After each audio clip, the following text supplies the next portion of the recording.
Welcome to Cosmic Comics, Games and Collectibles, your zen of geekism. We carry comics old and new, magazines, toys, games like Pokemon, Magic, D&D. Want Godzilla, Ultraman, Star Trek, Ninja Turtles, Funko Pops? You'll find it all here. Shop our Cosmic Sound Room and pick up a record or two. Enjoy our Comic Coffee Lounge with a cup of Sasquatch coffee or a delicious menu item while geeking out over a super cool movie on our big screen. Come by and say hello to Maui.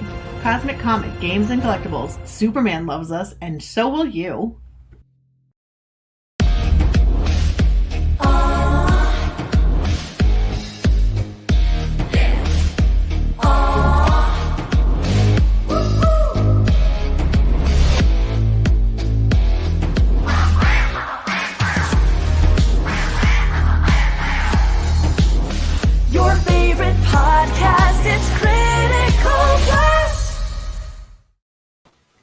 And how sad is this? That was great. You like you got a new jingle? Yeah. We got that off Fiverr. Great. She's a great artist. I told her, I was like, I got a video. I want to mute it out. I want to put something over it. Here's the video I'm using, so you can use the visual cues for beats. And she turned that around in 24 hours. Very good. Half the time that she had promised. So under promised and over delivered on that one. So I gave her a nice tip, and I hope to use her again sometime. I've got the plain audio file. I laid it over the video myself, and it just worked. But if I find other video stream or something, or maybe just maybe a still and put that last bit over it, just the lyric part. Yep, might do that. So I like editing music videos when I get the opportunity. I'm not nearly as good at it as either you, Chris, or you, George, because I've seen both your work. I got to get some real software. That's all I can say. I'm messing around with really consumer stuff, iMovie, and it's so lacking in effects. It's like, I use Video Editor built into Windows. Yeah, it's on par with iMovie. It's a little clunkier though. Yeah, I've actually done like a 5-minute South Park episode, style episode, using PowerPoint. Single slide with images, enter and out and exit, with animation paths, and just have things flash and appear and disappear like mouth sizes and changes. So that's some serious love to make that work. It was because it was a single slide, so every image was right on it. You had to edit something, you had to dig for it. So how is George tonight? Oh, my reputation must precede me. Maybe it was the battle at Tanam that's made you guys think of my awesome video editing. It was. Did you ever get that thing figured out with YouTube?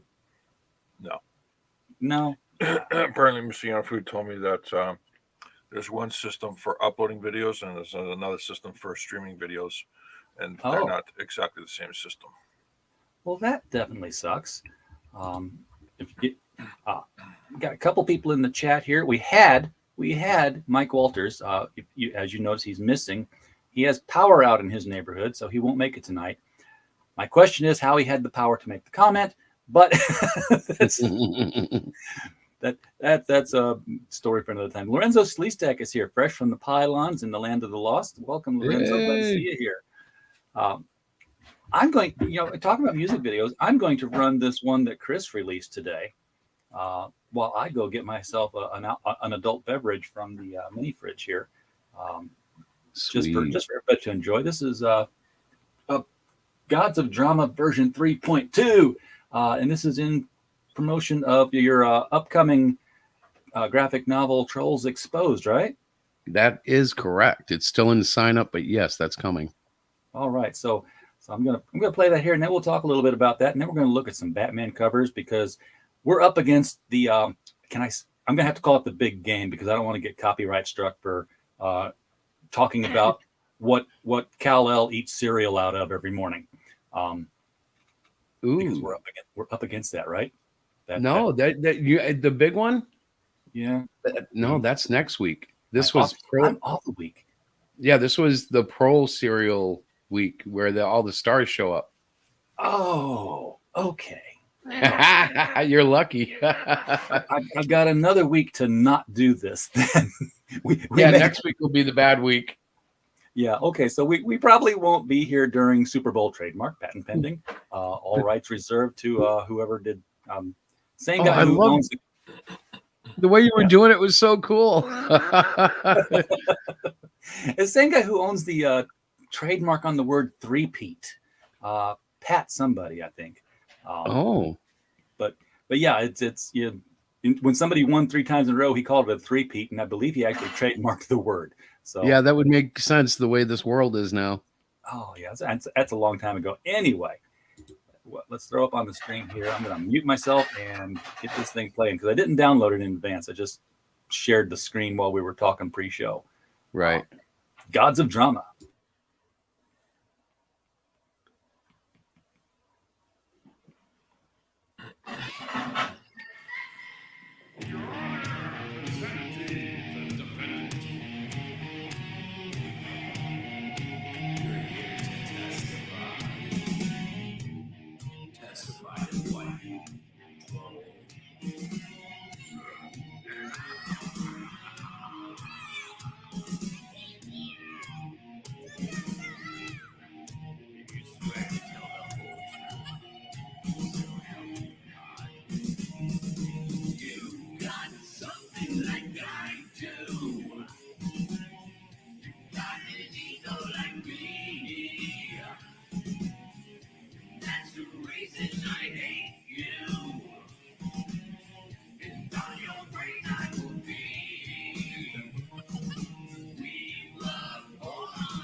Heck yeah. I was unmuted. We were all muted while it played, which was, how it should be when you share video. I hope it came through okay on the YouTube side, because I stopped sharing a long time ago because I don't want the next video to play. Thank you very much. Well, the video was okay. The audio was a little muffled. So if you kind of liked it, go over to my channel and you can check it out in full hi-fi. But it was a decent representation for StreamYard. Cool. And while we were here, Diana popped in, so now she knows what you were up to. Yeah. Roy Draws is hanging around. We're just kind of hanging around, chilling tonight. You know what? I did some logistics work this week, guys. Y'all know I do the shipping thing, and I learned something new every single campaign, and this is a new one. I'm passing this one on for free to the world.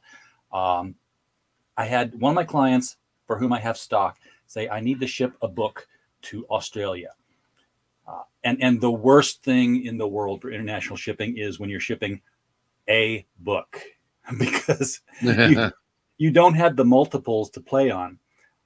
And he gave me the address, and I put it through, and I was like, the cheapest I could get this book to where it was going, which was near Sydney, Australia. $85 through UPS.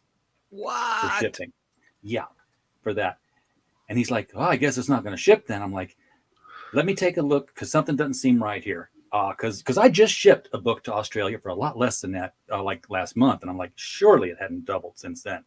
Right. So I undid the addressing. I put in the previous address that I had used, which was to Melbourne, which is further away from the U.S. than Sydney is. And it comes up with $45. Wow. So I'm like, well, Melbourne is where our Australia hub is. So when I have a bunch of books, I send it to a contact in Melbourne, and he breaks it down and sends it domestic. So I said, well, let me see what it is domestic from Melbourne to Sydney. And it was like $12 US. So I'm like, well, I can get it there for $57 instead of $85. And the guy's like, dude, you just saved me over $20. I'm like, well, we tried. It's still, it's like expensive as heck because it's still one book. But I have learned that if I ship anything to Australia, I'll go through Melbourne first and ship it from there, even if it's one item. Yeah, it sounds like Sydney's just taking advantage.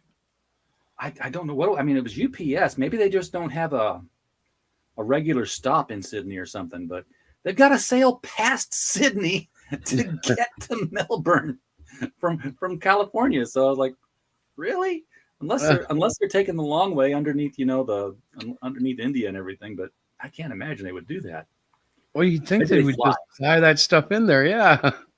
What it sounds like is they have a very specific routes, and there's no direct route. That's why it costs so much. Yeah, that's what I'm thinking. It's just, I would have thought Sydney, though, would have been a big enough town to be a hub for UPS. Sydney, it's a small town. It's mostly populated by kangaroos. A fact. Well, there were a lot of children there once, but the dingoes ate the babies. So yep, that's right. That's why it's mostly populated by kangaroos. Oh, I hear you. Well, they're supposed to tie those kangaroos down. That's what they said they were doing. Obviously, kangaroos are freaking crazy. Like, I actually have looked at them. I'm sure you guys have too, but I did it for the first time probably since I was a kid. And they got some weird physique going on. They do. Yeah. Yeah. And there's nothing like them anywhere else on any other continent. It's just like, Darwin took a nap in Australia and things went crazy.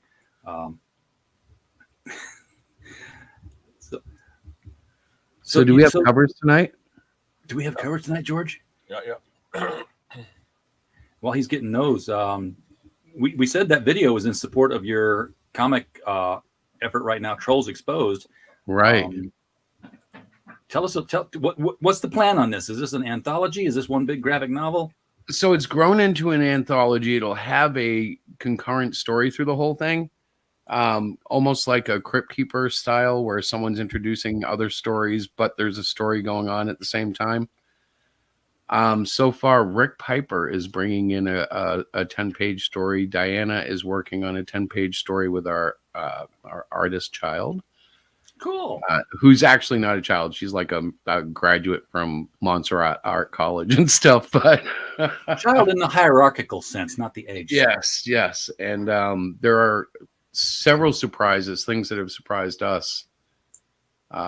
Cameos of other IPs in the book and stuff like that. And it's just growing. So sometime in February, that's Diana's call, we'll be launching the Indiegogo. It'll be a 60-day campaign. It'll probably go in demand as well. And I know right now it's at least 30 pages, but it'll probably be much more than that. That sounds awesome. Can't wait to see that. That's just my side. I know that there's another 20 pages coming between Rick and Diana. Hey, Detective Comics. Detective Comics. Yeah, so that's pretty much the update on Trolls Exposed, but I am excited to see these comics. Well, we went through 26 of them before they ever became Batman. And I always wondered if that was supposed to be Fu Manchu on the cover of #1. Ooh. We don't have Mike here. He knows everything about these things. He does. Is that Dick Tracy or a Dick Tracy wannabe? I'm sure it's not Dick Tracy. Yeah, because they'd have a yellow jacket, right? Yeah. Plus, they didn't have the rights at DC. In fact, it might not have even been a recurring character at all. I think they were really, truly telling, men's detective stories. Here's a generic detective looking through the cover. But you scrolled too quickly there, George. But that one there, I guarantee that got turned into a Batman cover at some point. The one with the spotlight. Yep. Because I think I've seen Alex Ross redo it.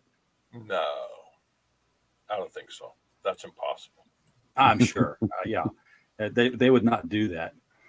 I forgot that's what we were seeing before, where they were just reusing ideas and poses and tracing and all that stuff. After what is this? After VD Day, it's a book for adults. You something you're not telling us here? You know what? Well, it's a mature reader book, but I guess apparently Valentine's Day is the big day for Diana. So, duly noted, honey. Thank you for that. Dropping hints in the chat. That's right. Excuse me. You know what I'm seeing? What are you seeing? Look, full head. Full body, half torso. Hardly any backgrounds. No, there's not, is there? So is that in a design thing or a speed thing? I think it's a speed thing. Yeah. And yeah, this came out. Did this come out after Action Comics? Yes. Or before? Okay, because this is what became their company name. No, this is before, 1937. Okay. See, 1937, March. Oh, okay. So that's why we're buying DC Comics and not AC Comics. Yeah, AC failed. I'm sure there was one. I'm saying that out of turn, but I'm sure there was an AC that comic failed later on. Yeah. Yeah, there had to be. That sounded way too familiar. But DC it stands for Detective Comics, so we're really buying Detective Comics when we say DC Comics. Yeah, that's a bizarre twist of parallel universes, I think. Yeah, it's kind of like ISBN numbers. Well, originally DC stood for Dummy Comics, right? Because they were dumbing down all the books. Oh. As opposed to Dying Company, which is where they kind of moved to today. Now they officially changed it to Dying Company. Yeah, but they can turn that around pretty quick, can't they? They could make it all they have Dynamic Comics. That would be cool. No, but I mean, they could just pretty much just restart the whole thing and. Oh, you mean the 1,000 restarts that they did before? Yeah, but they'd have to go full blown. Look, everybody, we've hired all the good writers again. They're already restarting times they did before.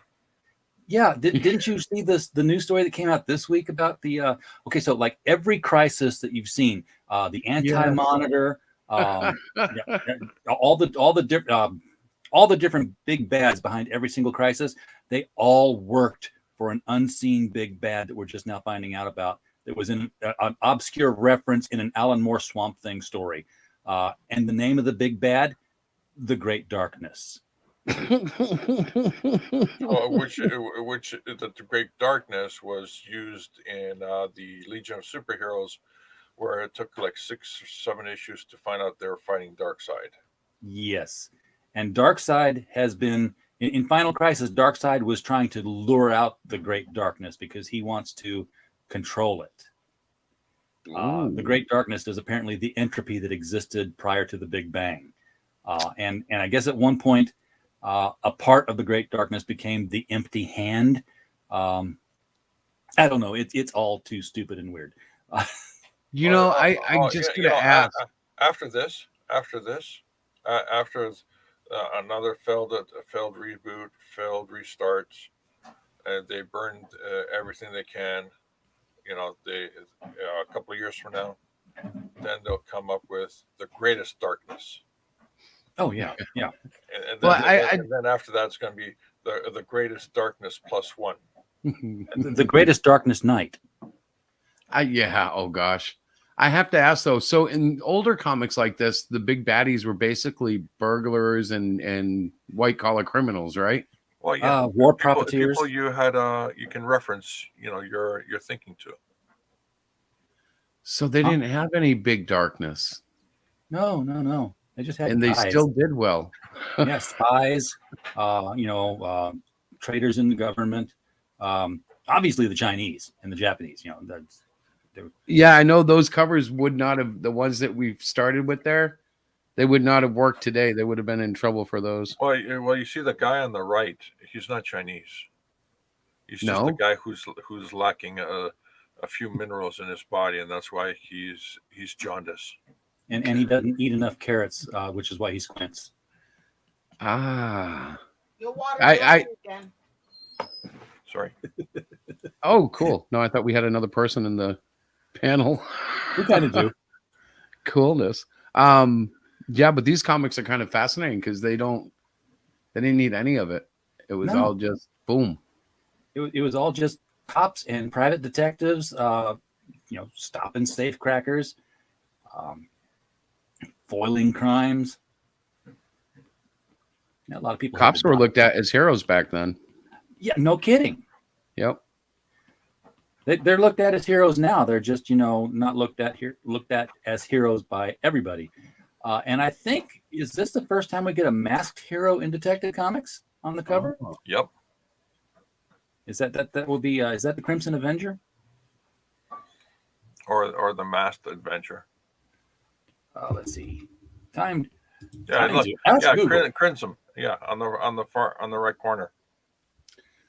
There's a charm to these characters where they were just spitting them out, and some of them were so bad, but others just became something that stuck. I'll be right back. Cover on this. Yeah. Well, the Crimson Avenger did stick. He was much later. He was considered a part of the Justice Society. Very cool. And he took on a following in the path of Batman and Robin. When they saw that worked, when they saw that you could give the hero a kid partner, then they all got them. Yeah. And the Crimson Avenger's partner was, I want to say, Wing, who was an Asian kid, and he wore a yellow outfit. Now I'm trying to remember who was Pinky, because somebody's sidekick was named Pinky, and I was like, well, that would have worked for the Scarlet Avenger. It's just so cool to see all these ideas that were thrown on the wall, because so much of what I think comics, when I hear people talk about funding comics, I think about things like that, where it's just a crazy name, and if you listen to it out of context, you would turn it away, but it becomes something like Batman. Like, it sounds cool now, but to me that might have sounded weird, first time around. Mr. Scarlet had the sidekick named Pinky the Whiz Kid. And yeah, so Scarlet was a big word back then. Scarlet, crimson, red. Oh yeah, red was like blood. It was it was drawing to the eye, so they like to use it. They like to use red, blue, and yellow for all the heroes. You'll notice because that was the primary colors.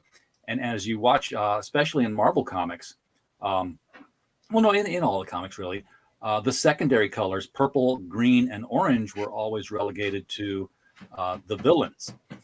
And that's why Stan Lee made the Hulk green with purple pants, because they were secondary colors, but he wanted to play him as a sort of an anti-hero. So he had the villain colors, but he wasn't the villain. Now, see, that's a little psychology I never heard before. Oh, yeah, you had to know Stan Lee. The guy owes me $5. Well, I used to claim that he was my daddy, but he didn't know it, like not biologically. But when I was raised, literally, I was one of those kids where almost everything I read, at least on paper, went by his office at some point. Yeah.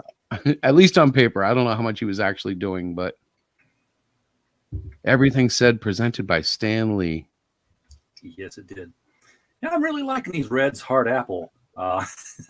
These are refreshing for an alcoholic drink.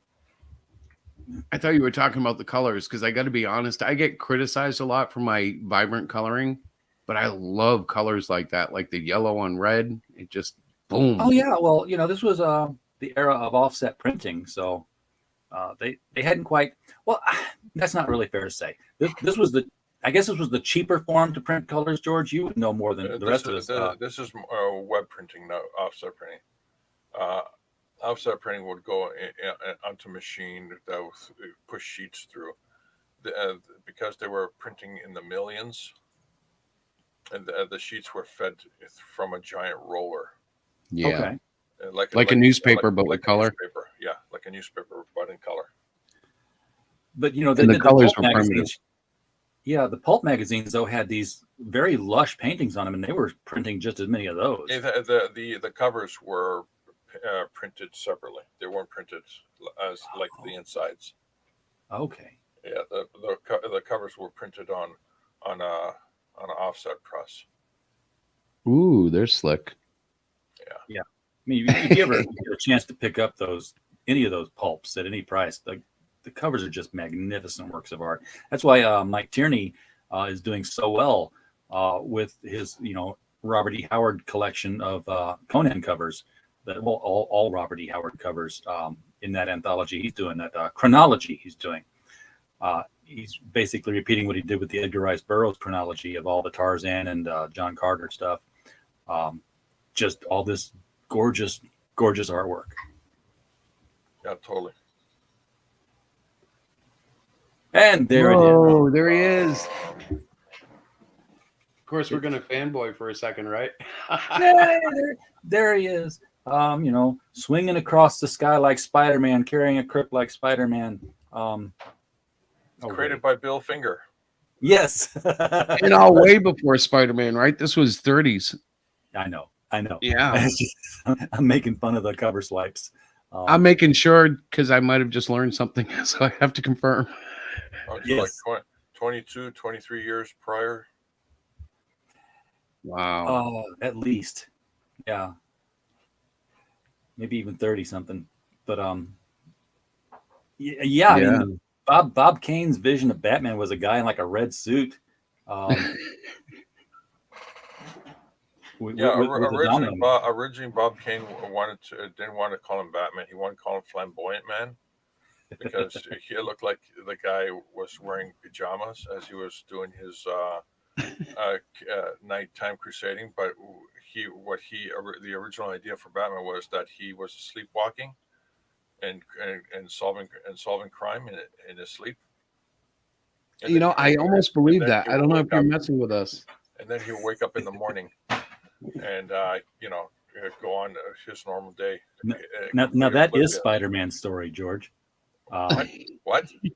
No, what you just described there is Spider-Man's story when he came back from Secret Wars with the Venom symbiote.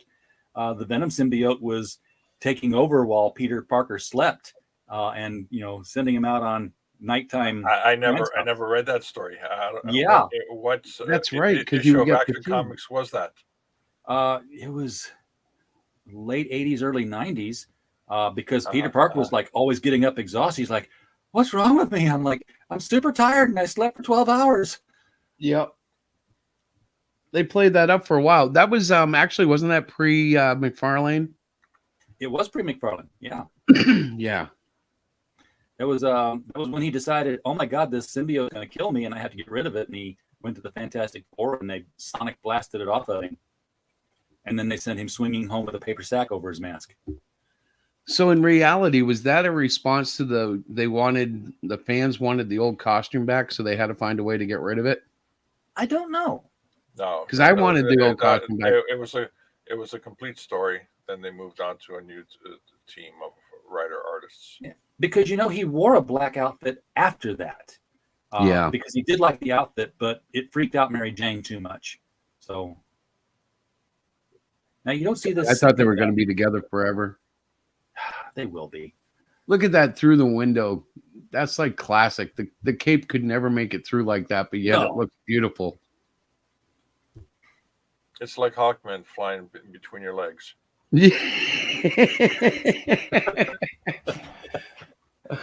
Hawkman, I love Hawkman because like he can't possibly flap those wings properly to get the lift, but he does. It's the nth metal. The nth metal is what gives him the lift. The wings just give him propulsion. Steer navigation. Look at those. Hey, Greg Levine, man, glad you're here. We're going over. Ears are intense. Now this is the Mad Monk cover. This was Batman. Basically, this was Batman versus a vampire. It took 3 Batman stories before they said, "Hey, what if he went up against a real Batman?" That's a good idea, actually. I mean, I know to us it's been done and probably done more than a dozen times. Yeah, but the original story of the Batman was a bunch of teenagers going around clubbing people just for giggles, and then Batman came in and I thought that was Batboy. You can go one way or another. They were of age, of course. Oh, was that the one where Babe Ruth was the hero with the mask on? No. It was just a bunch of kids wearing, barber parlor outfits, going around just clubbing people at random. Kids like to go clubbing, I hear. Yes, they do all the time. It's the happening thing. Now, that police officer is using proper technique there. I noticed he's not. Yep, he's choking the guy right in the Adam's apple, where he will pass out and quickly die. Oh, well, the guy's got a Tommy gun. That's true. And if he shot the Tommy gun and his hand was on the barrel, wouldn't the barrel get hot and like burn him? Yep. I thought so. So the police officer is exercising a good, responsible technique. He doesn't want to get his hand scorched, so he's choking the guy to death. Yes. Yep. It's the only proper response. Yeah, it's legit. So it looked like they still hadn't created the Batman yet. They're just giving him like every other cover, which is more than they gave Superman after his first appearance, actually. So, well, poor Bill Finger. I mean, he's doing all the work, right? This is true. He's writing it, he's drawing it, he's coloring it, he's delivering the stuff to the press. A true cartoonist through it all, huh? Yeah. I mean, and he didn't have a good mode of transportation because the other guy, Bob Kane, he got the millions of dollars and he was able to go around in a chauffeured limousine. Wow. Are you serious? Did Bob Kane really get millions of dollars, though? Because you always hear that these guys always got screwed by DC. No, Bob Kane screwed DC. Oh, good. he did a reverse screw on DC. And Bill Finger at the same time. So yeah. Oh, I actually got to meet Dick Sprang, who's not in here yet. He comes in on the Batman comics. Met him at a convention. Got his signature. It's cool. Oh, that's cool. Okay. So now we're at Batman every issue now. It looks like, and he takes over with the one on the right here. He takes over the spotlight at the top of the logo. Yeah. I think that guy in the chair is pretty buff. They're all pretty buff. Yeah, well, it was no fun drawing, Well, I heard Bob Kane. All the villains that Bob Kane drew were the people that he hated, like his landlord, his ex-wife's husband. You know, That's rich. And here we are, Detective 38, introducing Robin the Teen Wonder, the Boy Wonder, and this was go on. This was done again. This was psychological, Chris. We talked about color scheme, but Yeah, like this was psychological because it gave the younger reader a latch-on point, somebody to identify with. Apparently, they didn't think that the kids could identify with the hero, but if you were the guy with the hero, boy, you could follow him around and get into some adventures and get tied up a lot and get rescued a lot. Yeah. Yep. I mean, look at it. Batman's in the full outfit. Armored up, if you will. The kid, he's basically in his underwear. Pretty much. And he's expecting the kid to beat up bad guys in his underwear. Oh, wait a minute! Isn't that underwear concept something that's happening today? Every woman in comics is in her underwear, beating up bad guys. While the men are fully armored. I mean, even Superman's fully armored. It's been that way forever. What's that? It's been that way forever, though. It's been that way since Phantom Lady. Yeah, it's like if you really think about it, the women superheroes are a lot stronger, a lot tougher than the men. Why? Because they don't need armor to beat up bad guys. They just beat up bad guys. That's right. And the other reason why Robin's wearing red and yellow like that, Batman's in gray and blue. He hides in the shadows. He's like, you go out there and draw their fire. We'll make you very visible, and then I'll come in and mop up. Yeah. Robin, you going through the front door. I'll wait in the back as they come out. Like Bill Cosby used to have the routine about the Lone Ranger and Tonto. The sidekick always did the grunt work and got his ass kicked. And it's like, Tonto, go to town. And Tonto would go to town and they'd kick his ass. And he'd come back. He's like, just once I wanted to see Lone Ranger say, Tonto, you go to town. You go to hell. Yeah. I got to say, even though this is unrelated to Detective Comics, I still haven't seen the Johnny Depp Lone Ranger. And one day I will, but I still haven't seen it. I didn't know they did one. Yeah, they did. It got panned hardcore, but that doesn't necessarily mean it sucks, but it probably does. Wait a second. It does. Was Johnny Depp the Lone Ranger or was another guy playing him? No, it was Johnny Depp. Oh, no. Johnny Depp played Tonto. Yeah. While another guy, forgot his name. He was one of the handsome boys back then. The guy who was playing the Lone Ranger, I think, was the guy who played Armie Hammer. Yeah, Armie Hammer. That's the guy. Yep. Okay, so there he is. Johnny Depp played Tonto. Wow. I did not know you could do that in, any year past 1980. Well, that was kind of why it flopped too, because a lot of people came out and were like, you took that job from an engine. Well, that's not what they said. Oh, you took that job from from an indigenous person. You know who could have never survived in the industry today? The man of 1,000 faces himself, the guy who would, Lon Chaney. Oh yeah. Because, he would, I watched his biography and it was fascinating. But he would he was a studio player, he was a bit player, and he played extras. And they'd always come out and say, hey, we need, three Italians. We need a guy with an eye patch and a scar. We need some Native Americans. They didn't say that. They said we need 3 Indians. And he would just go look at the board, and then he'd go back and he'd make himself up, and then he'd show up for the casting call, and they'd pick him. So he was getting 8-10 jobs a day because he would just go change his makeup. Sometimes, multiple appearances in the same movie. And he was cleaning up, and they're like, how are you doing this? He's like, this is what I do. And they started, casting him in leads because he could be anybody. Hey. Remember a couple of covers back, we said Robin would be a decoy? Yes. Yeah. There it is. I was about to ask about that because I'm like, what is Batman doing watching Robin do this? I don't know. That's a weird picture to begin with, but I think Robin's going to take the guy's head off, and the guy is shooting the chimney. Shooting. Oh, he was shooting at Batman, and Batman couldn't get out, and Robin's coming to the rescue. Gotcha. I don't know what he's swinging. Robin got screwed the next one, though. Oh, yeah. Whoa, what's wrong with his face? Oh yeah. This particular character was only used one time in comic books, and this was the second time. Batman going up against Scarface. Well, look at Robin's nose, though. Like, it almost looks like his fist has gone through his nose and it's like splattered against the tree because it's just. Yeah. Well, back then, their reference for anatomy were people who got punched in the face a lot. But he looks like he's been brutalized there. Like when Joker killed him, it's like, oh no. Well, that's the only time they actually are able to have the life models come into the studio.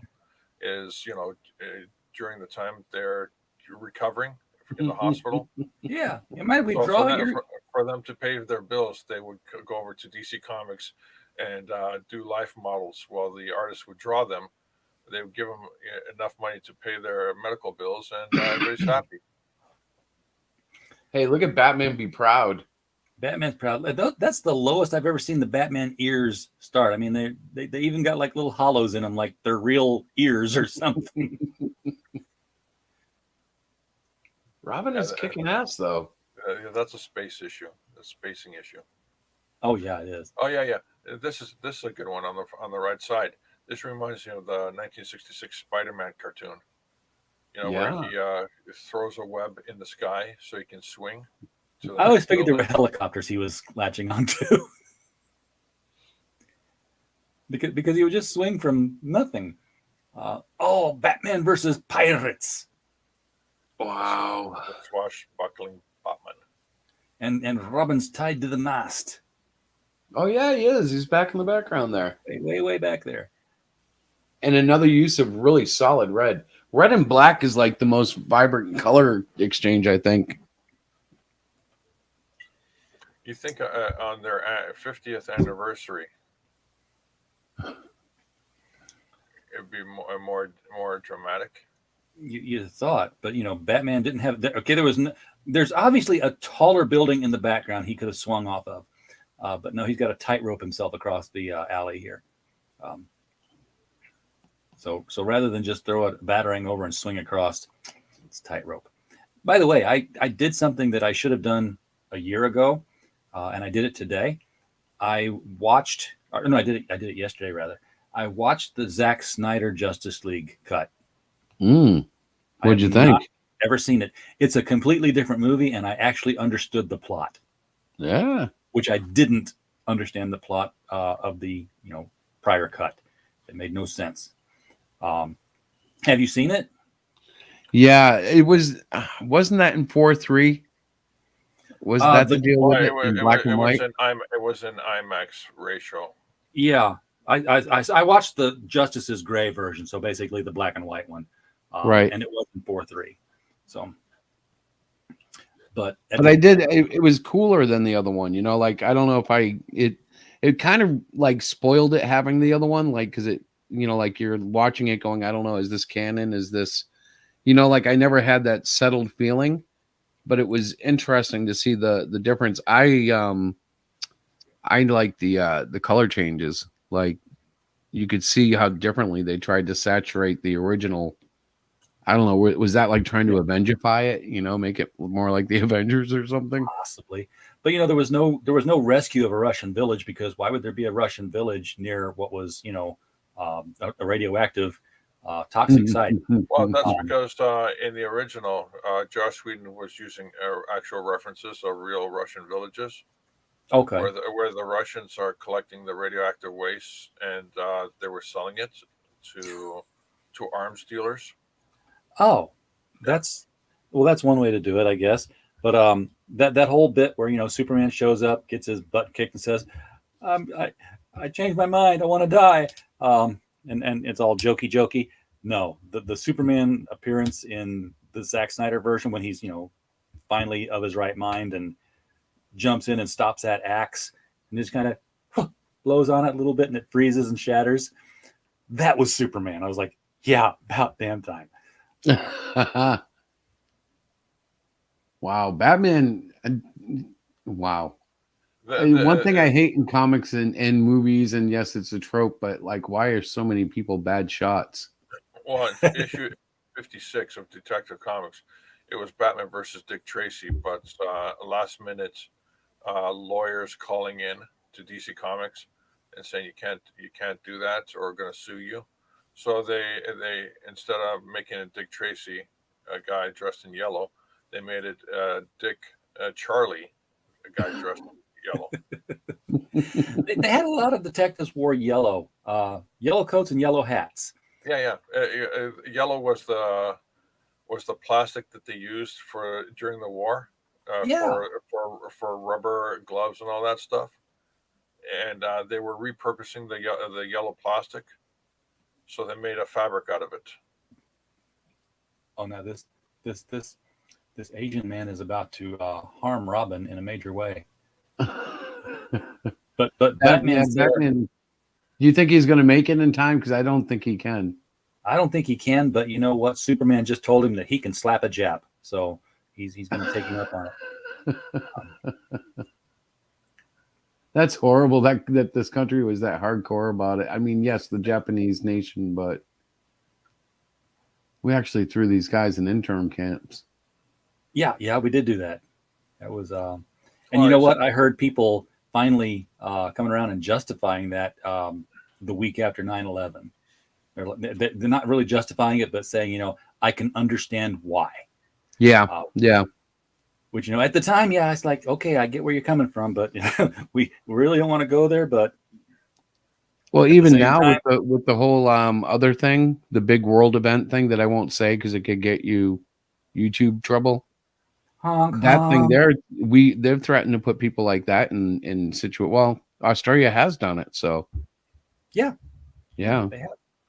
So on the right is what Tim Burton swiped for his first Batman movie. Oh yeah. Yeah. The bad plane flying through the city. Again, I think that looks like it's about to crash. I don't see how he's going to miss that building on the left. And on the left, instead of slap a chop, this is punch a wop. Oh no. And Robin's so crafty, he's just bent over to help that guy go down, isn't he? While he's grabbing the other guy's jacket. Robin's trying to save him because no one really knows this, but fun fact: Robin's family, they are from Italy. They were originally the Grissonis. That's right. And they changed their name when they immigrated. Yeah, just like Joker. Just like Whoopi Goldberg changed her name. Yes. Joker appearance in Detective Comics. So we know that Batman #1 has now been published somewhere along the way here because that was his first appearance. He's funny because he has grown so much in the last, even the last 20 years. He's changed a lot. I mean, he went from being, his first appearance, obviously he was killing people. So he was always been a murderer.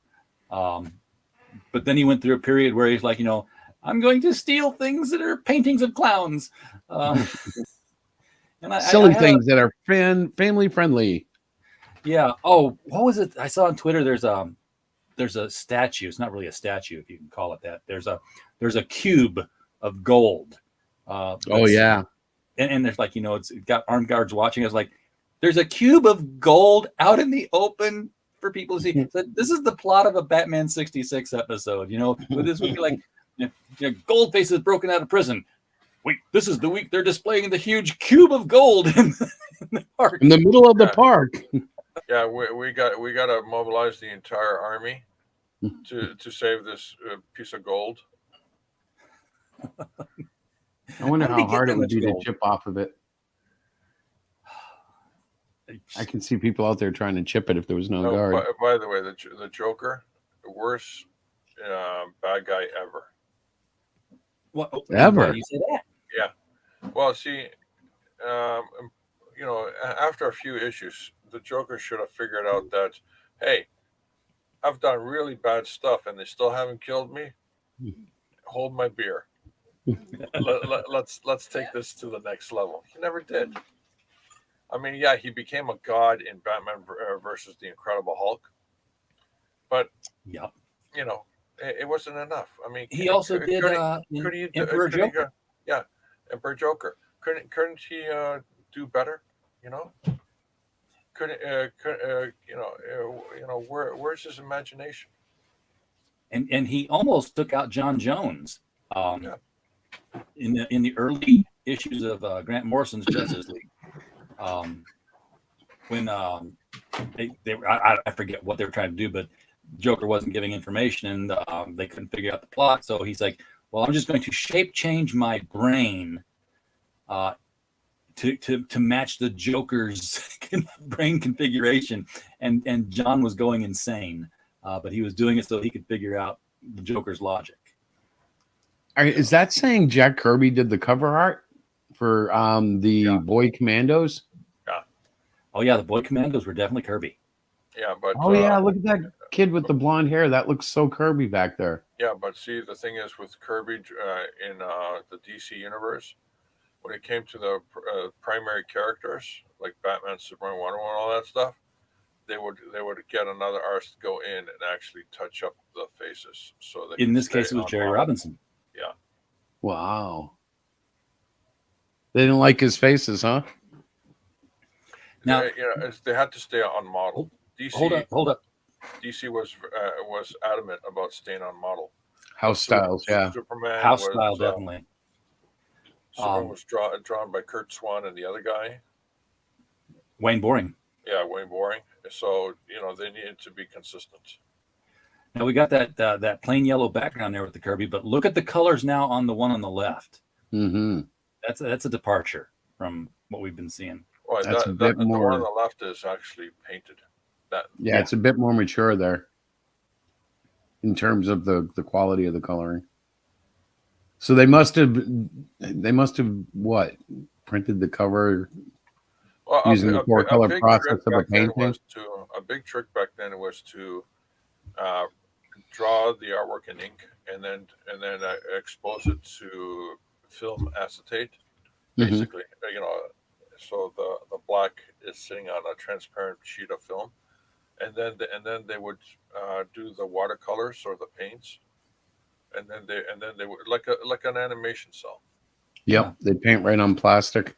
No, not the plastic. They would paint it on a separate sheet that was pin registered. Ah, okay. So then they would sandwich it and then expose it to film process so they can have what you see there. That's amazing. All the tricks. I used to do that stuff. That's why we like having you here, because I know I can ask you about the processes on this. Oh, look, Batman's going to go save Robin from that clock. Yeah, a funny story about this one is that the artist who drew this, George Russo, right? Yeah. Because he was such a consummate professional that he actually got his subjects to be in this position over New York City. He paid them a whopping $10, and they did it without any rope or any netting at the bottom. Hey, Mike's got his power back on. Yeah. So it was basically about, I'd say about 4:15. I'm sitting there lying on my bed, just taking a quick nap before the show and all that. All of a sudden, I kind of opened my eyes. I realized no music's coming out of my computer because I had it on the anime radio station that I listened to, and then I looked at my computer, saw that I got the icon saying that there was no connection, and then I went out, asked my sister, and lo and behold, there was no power. Ah, damn it! I gotta get a refund. I gotta make a call and get a refund from Mike's electric guy. Oh, are you trying to say you were hoping that I'd stay gone, George? No, I didn't. He's saying to charge the guy to knock your power out. It was $5, man. The guy owes me $5. I want a refund. You're so smarmy, George. Well, Oh, my little Georgie boy. Oh no! Don't make me hit that mute button, man. I mean it. by the way, Jerry Robinson on the cover on the right, he swiped all these caricatures, the designs from Max Fleischer's cartoons.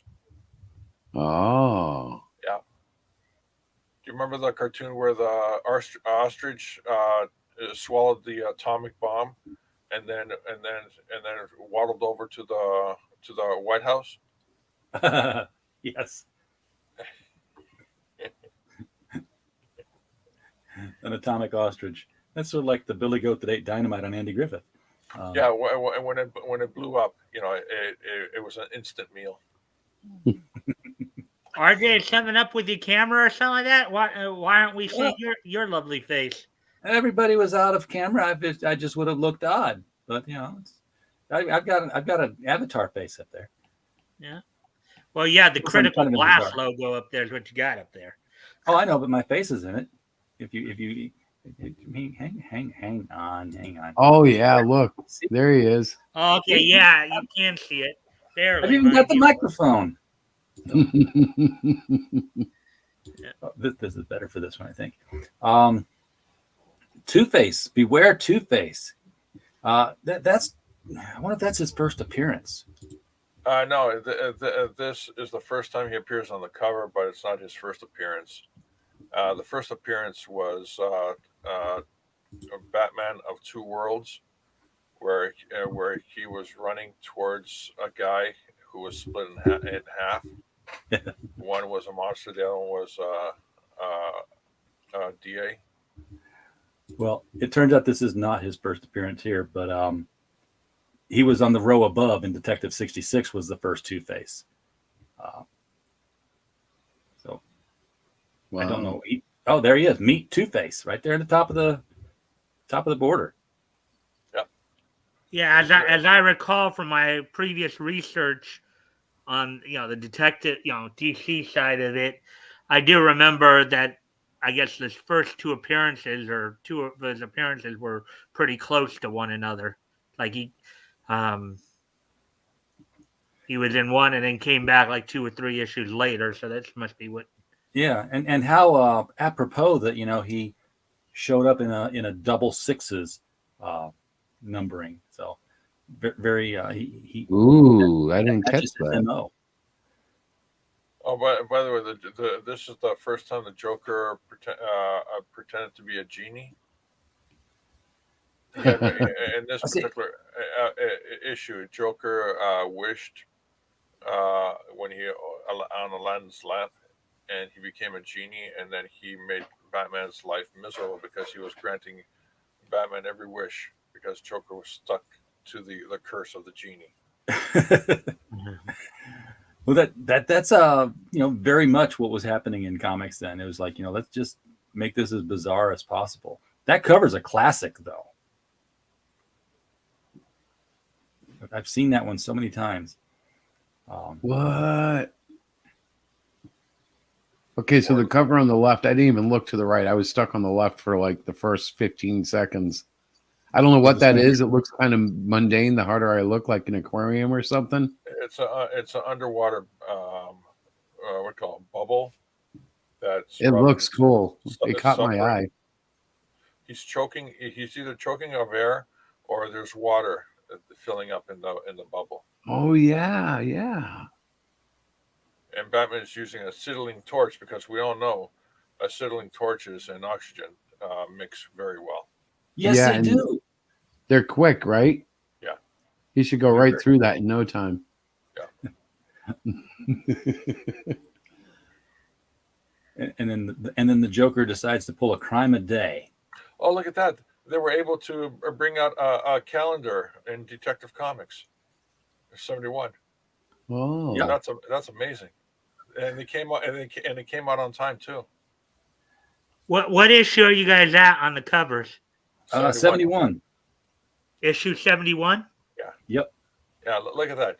They advertised a calendar in Batman 71, and they came out with the calendar on time. Amazing. Are you saying Are you saying that people come out with calendars and by February they still don't have those calendars out? Well, the Teespring has an automatic calendar option where you just upload your images and the calendars are ready to go, and then Oh. people just buy it instantly.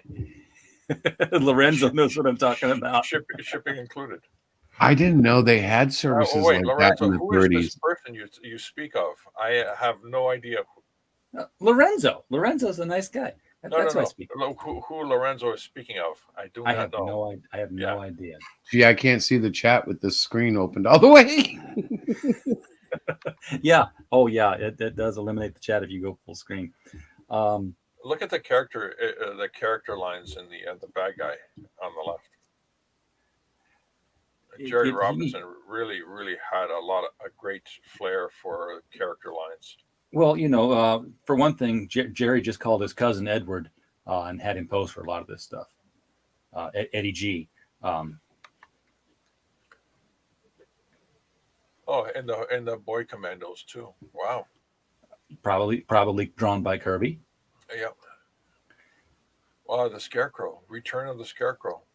Yeah, so not the first appearance, but by popular demand. And this is how the Rogues Gallery was made a sticking point.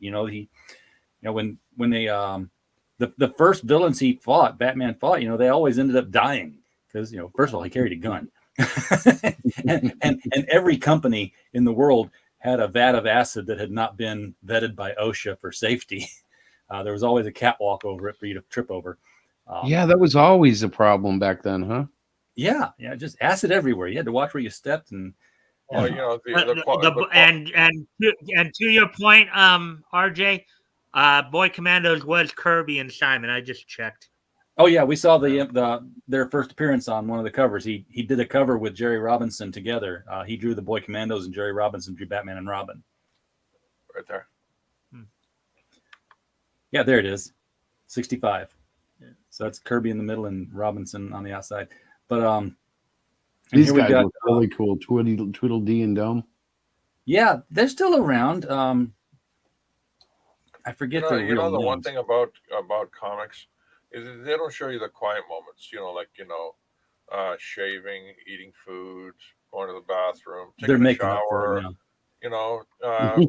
Making sure that you read the label of whatever you're eating. Maybe it has too much sodium. You got the quiet moments. Yeah, exactly. Sitting by the window while it's raining outside and you're drinking your hot cocoa. That's a great way to do exposition, right? If you reveal that a person reads the labels and actually, they say show it happening, don't just tell about it. So my next book, I should have them read all the grocery labels when they go shopping. Yeah, exactly. And they're able to solve the crime because the grocery label told them exactly what they needed. Aha. That damn saccharin. Not real sugar. Aha. Wait a second. He couldn't have died from monosodium glutamate poisoning. This is gluten free. Exactly. Now this was a villain that didn't stick around. The Robber Baron. He's ripe for a comeback. He looks like the Monocle, but or the Clock King.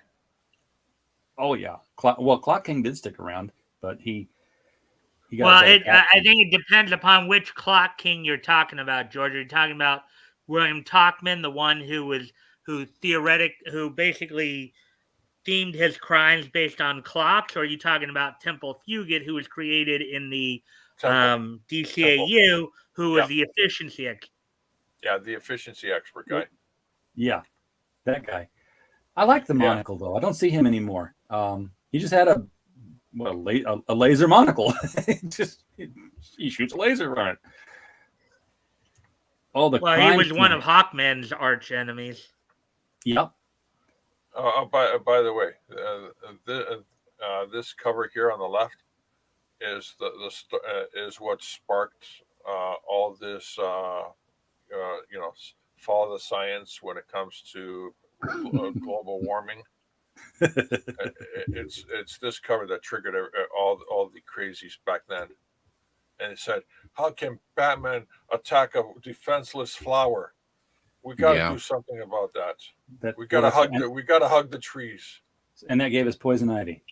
Yeah. Now, left and right here, though, this is also one of the common tropes that came out of I'll be right back. all right, mostly DC Comics and largely Batman and Robin was the giant prop. He's got the giant penny in his Batcave as a souvenir that's stuck around through the years as a background image. But these things, the giant typewriter, the giant coffee pot full of actual hot boiling coffee. I get where you're going, and I appreciate it, and the chat appreciates it. In fact, everybody in the world appreciates it. Thank you. But what people don't appreciate is how the fuck did Batman get an oversized dinosaur, an oversized penny, an oversized typewriter in the Batcave when the only entrance and exit was big enough just to have a car or a bat plane?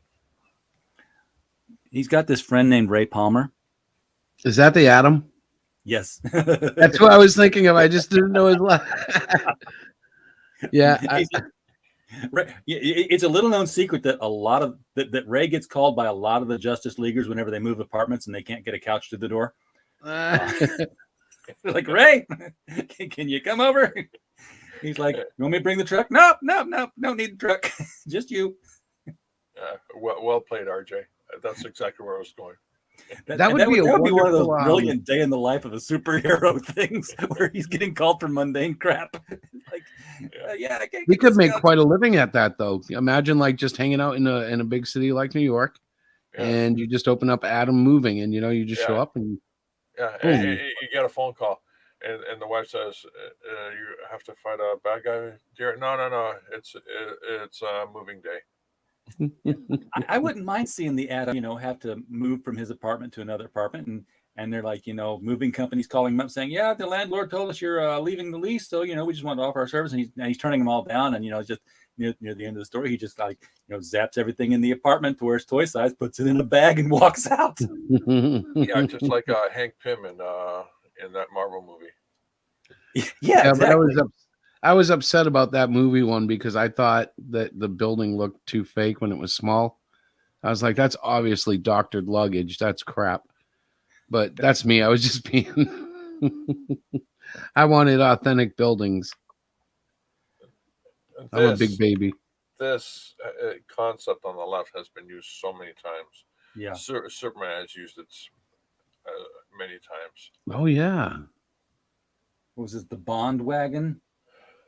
The drummer boy. Yeah. The flute boy. And the Bond thing, they're not talking James Bond. They're talking war bonds and stuff, right? Exactly. Comics were used to sell war bonds a lot, or push the idea of selling them. I don't think you could buy them through the comic, but they would tell you, go to your bank and buy some bonds. You know what? You know why they're attacking comics today? And Mike will appreciate or elaborate on this, definitely. Is they're attacking comics because comics are the apex, or the when you have a river running down from a mountain, yes, and becomes a lake and then becomes an ocean. Well, that water droplet is the comic book. It's the concept. It's the idea. They're attacking comics today. They want to kill the idea. They want to kill the concept of the hero's journey and being selfless, standing up for what's right, for talk against tyranny, stand against tyranny, all that stuff. All that stuff is infused in the comic book constantly, and that comic book is picked up by children, and those children will actually read it. They won't understand it, but they will read it. They will look at the pictures. They will read it eventually through osmosis as they get older. That little lesson that they read and they didn't think anything of it will actually come back and to their consciousness, front consciousness. Why? Because something is happening right now, and in their life, and they're going, you know what?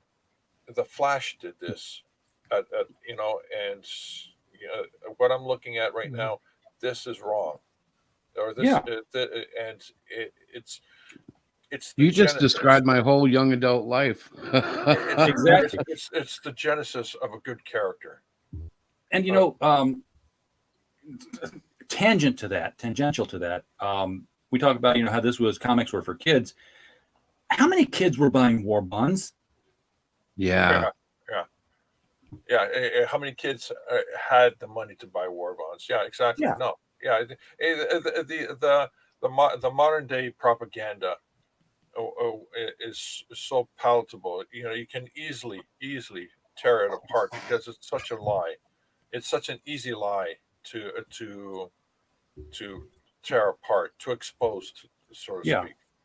And how quickly can we put out a comic book, George? What's the fastest we can do it? Because I think the market is ripe for a new hero fighting for liberty. She stands up for what's right. She stands up for the people. I want to call her Mother Trucker. I'm telling you, it's very simple. Mother It's very- Trucker. I'm telling you, it's very, very simple. Is that based on the trucker convoy, RJ? Yes, it It's very simple. You do stick figures because stick figures is a lost art. Right. It's stick figures. It worked for Matt Feasel. It started off as cave paintings and eventually became something more.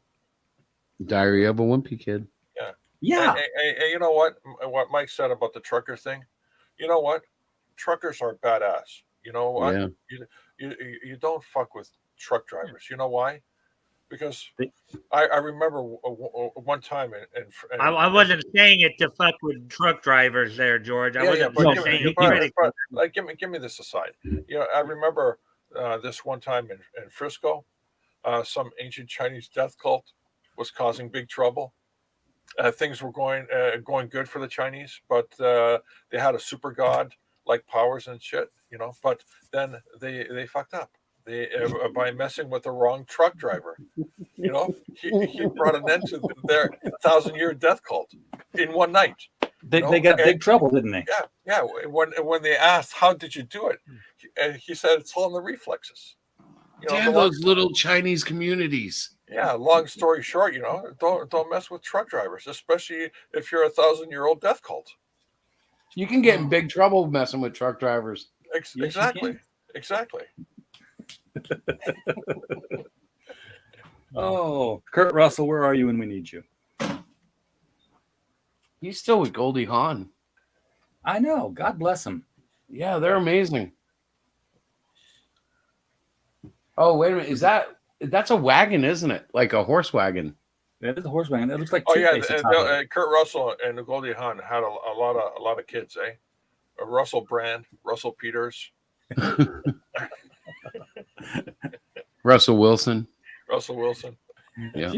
Her daughter's not named Hawn or Russell, so I don't know what the deal's up with that. Maybe now we know why they're still together. She was called West, I think, because they were looking west at that time. Oh, and here's the Cavalier. I haven't seen him in a long, long time. Well, it's kind of hard to first appearance too. Cause a crime, look so fabulously flamboyant, and make a getaway. He walks into a bank. He pulls out his sword. He says, "Hello, my name is Inigo Montoya. You killed my father. Prepare to be robbed."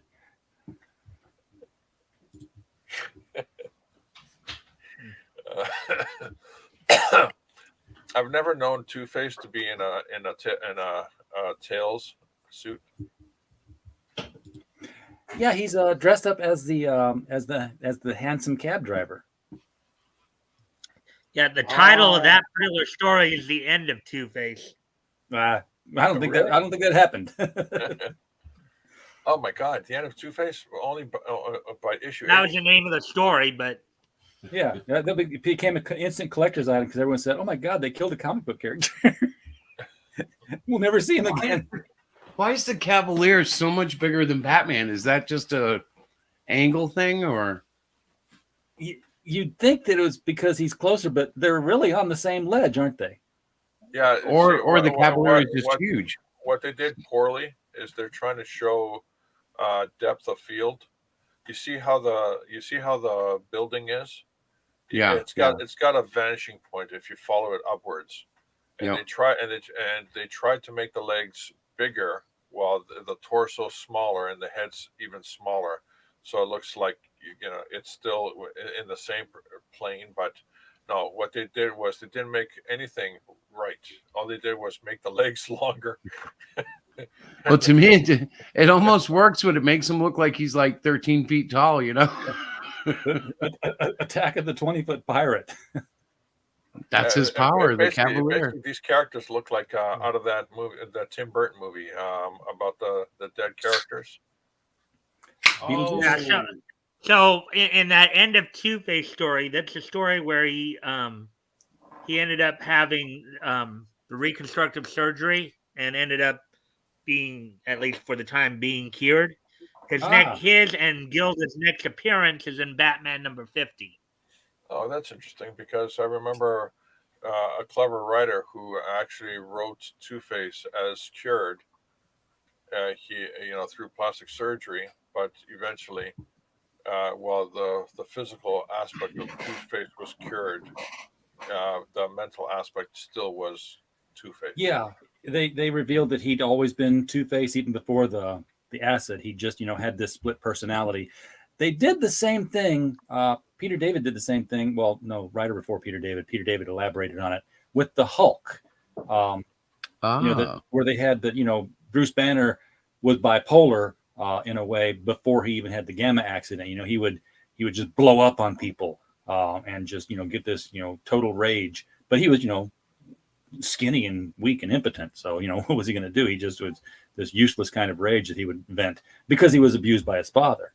Well, Peter David's 11-year run on the Hulk was absolutely spectacular, because it's right up there with Burns 4. Yeah, he explored so many nuances of the Hulk.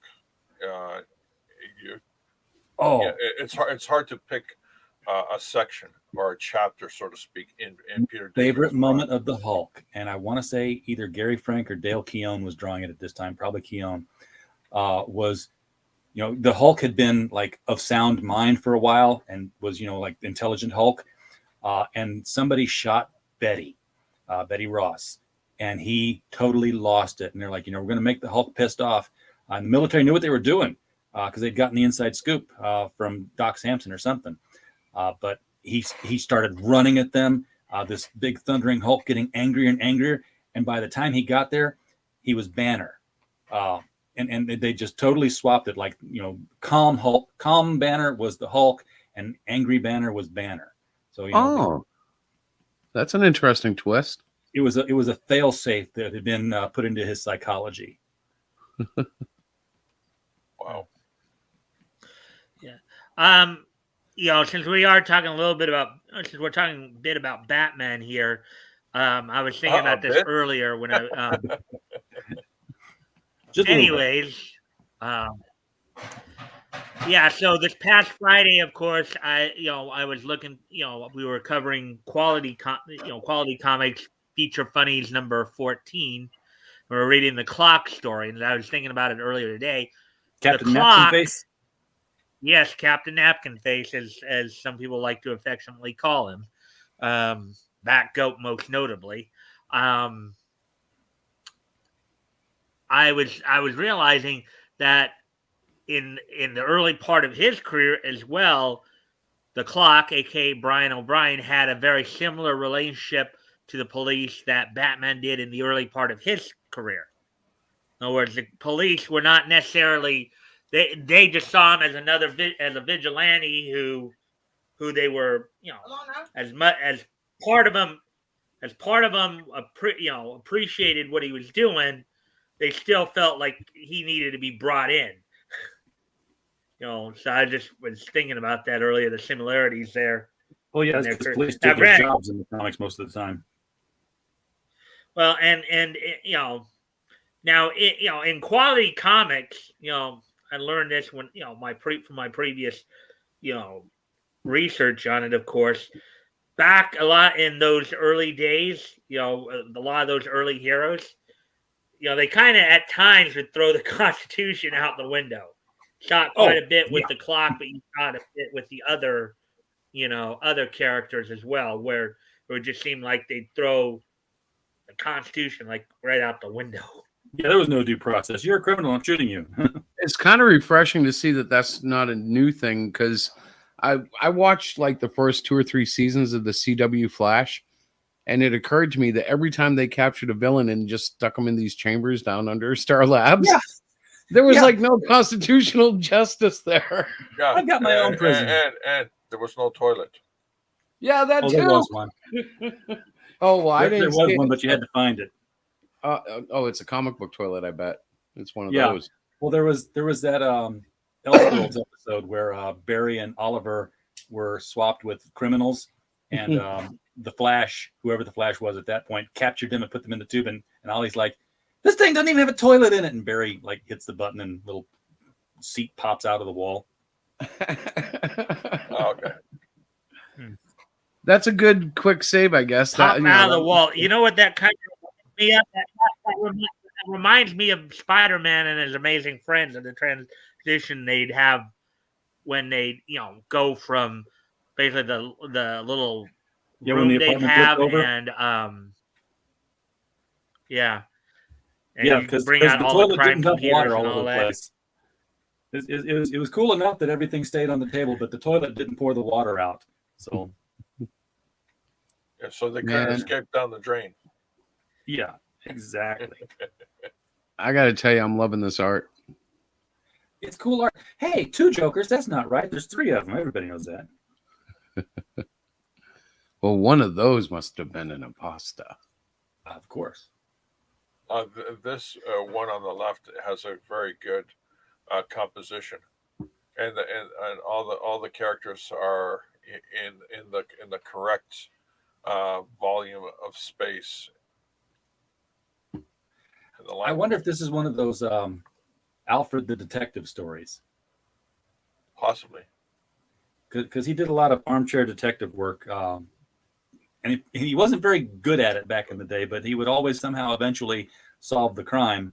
I have a theory Please expound. that Mrs. Wayne actually cheated on Mr. Wayne because Mr. Wayne was busy being a philanthropist and millionaire and all that stuff. She cheated with Alfred. Oh, That would explain why Alfred is so connected. Yeah. Yeah, I could live with that retroactive thing. But could Bruce? That would kill him again if they killed Alfred.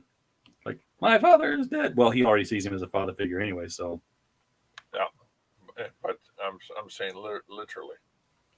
oh, I know.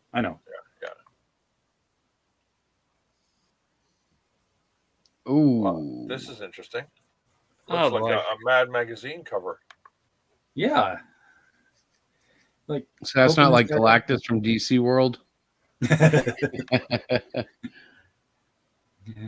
And the guy stood there long enough for Robin to stand on the end of that seesaw so that Batman could jump on and say, "Okay, I'm going to launch you into this guy's nose. Don't go up his nostril." Well, it's a miracle that Robin, actually was able to hit the bridge of the nose instead of, or the tip of the nose instead of, getting sucked into the nostril. Yeah, I think Mike Well- might have lost power again. Without the background, My $5 is, I don't have to get the refund. There you go. without the background, none of that worked. A refund. We thought you lost power again, man. Mike, are you able to? Well, to lower something the was re- going goofy because are you able to George, lower- I'm talking now. Hold on, Mike. Are you Something able to went lower kind the of goofy. Something resolution? went kind of goofy there with the signal. Are you able to lower the resolution on your? Well, I just closed one of the windows. So, RJ, you got a little visitor there. I do. I don't see him. Vargas Well, Sandoval. unless you already I blocked somebody about 10 minutes ago. Yeah, okay. I Yeah, was he just gone. seeing it for the first time now. So, a Russian bot is what I was referring to. Yep, Yeah. yep, I got him. So on the right, that's another appearance of the Cavalier, huh? Yeah.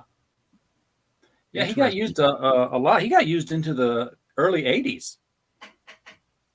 And that's all based on his swashbuckling skills. That was it. He had swashbuckling gimmicks and stuff. Wow. That magnet got him, though. He should have been more careful. Yep. Carry a metal sword. We're going to carry a magnet and take it away from you. Well, in this story, he was using the power of the Magna Carta to project his shadow. Oh, the Magnet Carta. Yes, that makes perfect sense, actually.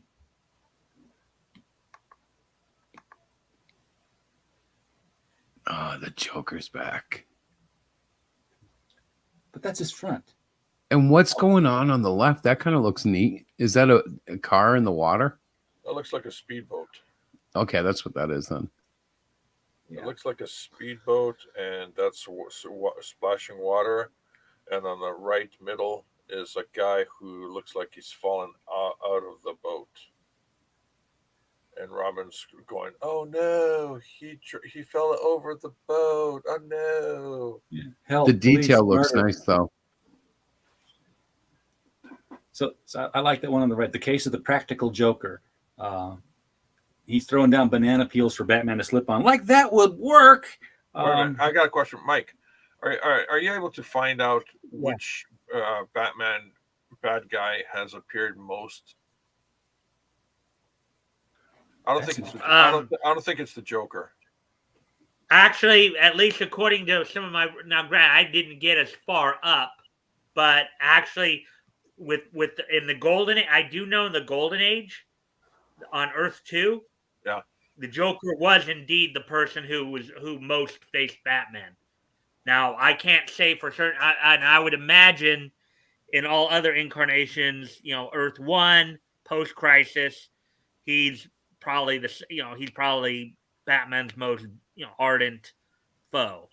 But I do know for certain that on Earth 2, he was the one with the most appearances. I mean, he had the most appearances by far. He had something like 30 plus, at least to my count. It's been a while. 30 appearances against Batman, and like the next person was down somewhere in the teens.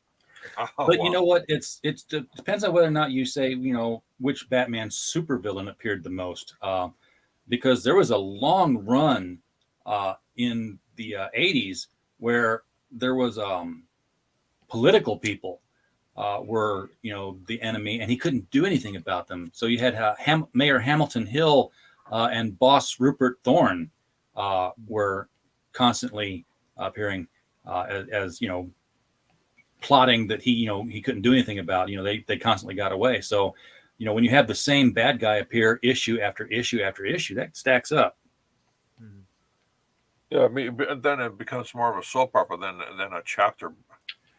And it was very much a soap opera in the. The only thing that bugs me about the cover on the right is that the opportunity to show Batman's face as he's lunging to save Robin it is there. It's just the composition just have to be slightly different. That's all. In his stance, not in the page design, just in his. The way if they had rotated his body a little bit closer to they could have gotten the face. Yeah, or one arm forward with the other arm behind. That would have worked too. Good, yeah, that would have worked well. Wasn't really a big rush because the pendulum had already swung towards Robin and missed. It's not getting closer. The title of that story, that Batman story for that pendulum right there, One Night of Crime. Oh. Just one night? Well, then. Oh, okay. At least he's not another brick in the wall. Crime, written by Bill Finger, art done by Dick Sprang. The main villains who were whoa! Back up! Robin. Who was the writer? What? Who was the writer? Bill Finger. Wow. Bill Finger was the one who wrote that story. Doesn't that go against One Night of Crime?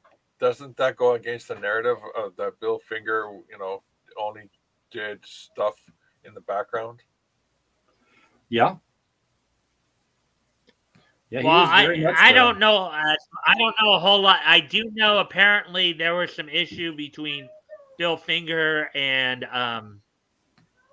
Bob Kane over Batman because I remember Crows of Judgment actually did a whole thing on it. Wow, last year, a couple years ago, where they actually had Bill Finger. I don't know if it was his granddaughter, I guess, Anissa Finger, who Oh, that'd came been on cool. and was talking about that.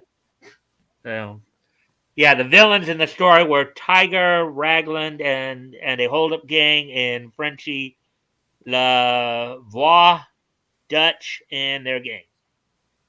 Those are Okay. the villains in the story. Yeah, the issue between Bob Kane and Bill Finger was that Bob Kane said, "Let's make a hero called Batman," and Bill Finger drew it and came up with all the designs and and the bad guys and Commissioner Gordon and the sidekick. Sounds like Spider-Man with Stan Lee and Steve Ditko. Yeah, kind of. Hey, here's an idea, Spider-Man. And Ditko says, "Here's the visuals and the characters. You're welcome." Exactly. Is Diane talking in the background there, Chris? No, I'm locked in an office. Because I'm hearing somebody talking in the background a little bit. It's not Yeah. too loud, but No, I don't know who it is. I've heard it too a couple of times, but That's George's boss. it hasn't bothered me any. I mean, I'm not saying that it's bothering me. I was just taking notice of it. Yeah, no, I don't know for sure, but yeah, I know. Yeah, I don't know.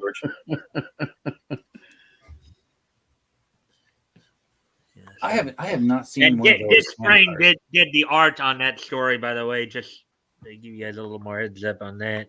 Oh, yeah, look at the one on the right though. That's got Kirby markings all over that guy in the corner there. That's not Yeah, Kirby. I bet it sprang. Wow. What issue is it? 97. 97. Okay. So Batman. The story is The Secret of the Switch. Written by Joseph Green. Art by Dick Sprang. Yeah, wow. So somebody that just looks like a Kirby face on the bottom, but I guess it makes sense that there would be more than one person drawing a similar style. That happens all the Oh time. yeah, Sprang had a very exaggerated style to him. What was his most first notably, name? Dick Sprang.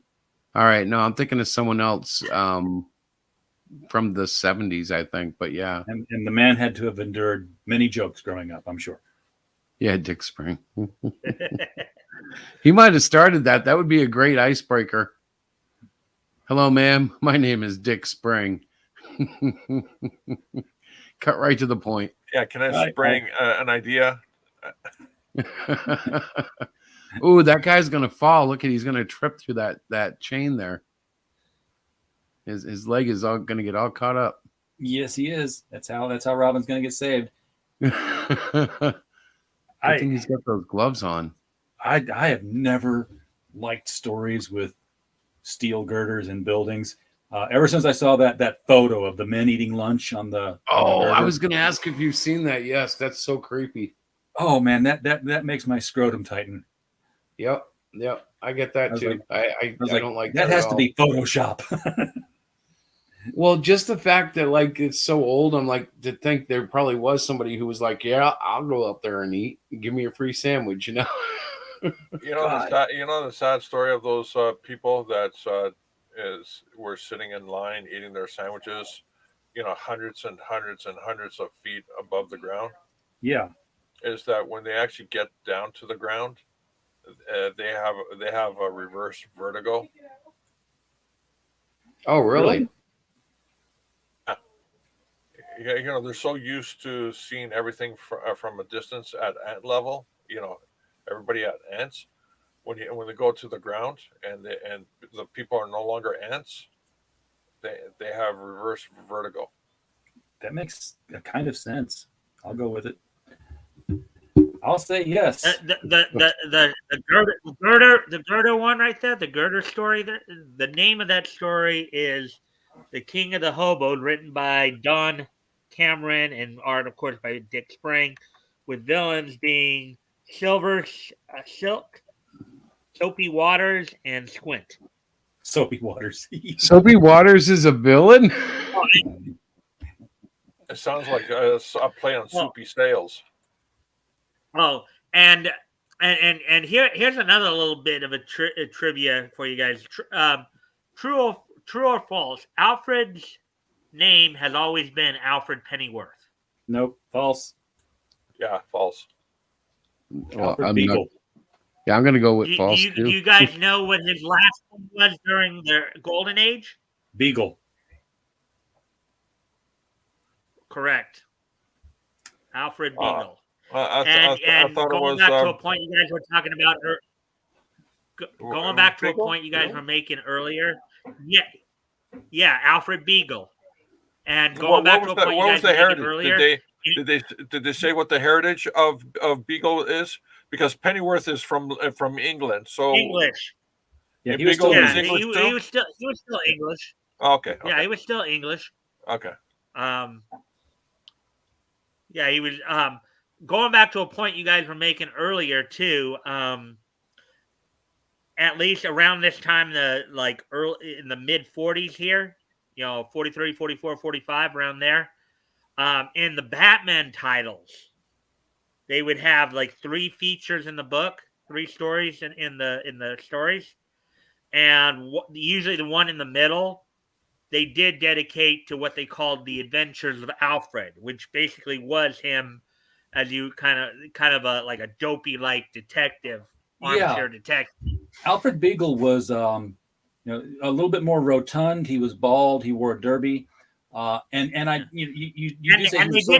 that with Lois Lane too. They did that with Lois Lane in the Superman titles as well, where she was bald too. The middle story was Lois Lane, girl reporter. Yeah, where they just But here's the other thing about Alfred Beagle is that while he was sort of a dopey detective and he would miss things or get caught easily, he was a good detective because for the first several appearances of Alfred, he was not the confidant of Batman and Robin. In fact, they were going out of their way to make sure that he didn't catch them to find out who they were. And he, when he does get, he comes out to him sometimes and said, I deduced you guys were Batman and Robin a long time ago. I've been trying to make sure that you have opportunities to leave.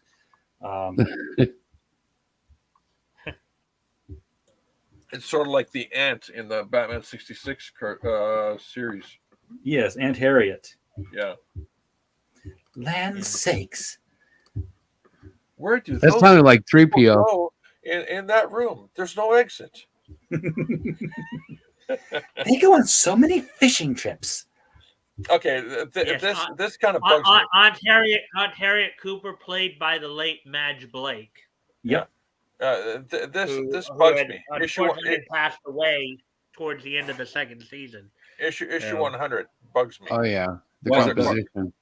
Well, look at it. It's issue 100, and the bad guy is the kayak. Yeah. That should have been a Joker issue. No, actually, the name of the story for issue 100 there, the Batman story, the Crow's Nest Mystery. That's not a 100 issue story.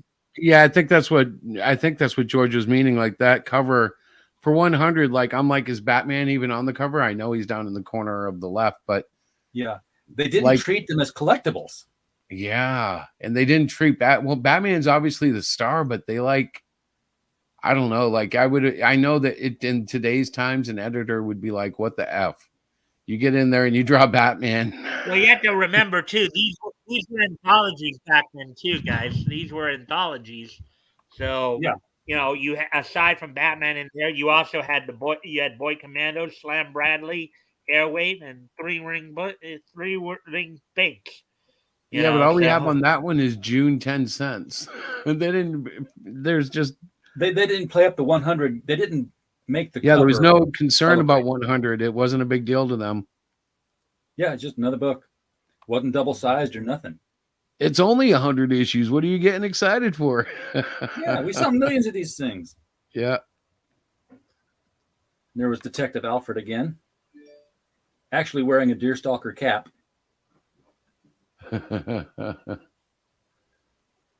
Oh, in issue 101. Yeah, and the house that was held for ransom. You see, now the Tyrannical Twins. This the is Tyrannical Twins. In the name of the book. Yep. this number 102 is issue 100 concept. Yeah, that should have been on issue 100 right there. The Even Joker 103 stealing- would have been better with both characters, but yeah, 102 has like the best villain and the hero and the sidekick. Yeah. And for some reason, the house caught my attention right away. I thought he was carrying a piano. Oh, the Batman and Robin in the Battle of the Billboards.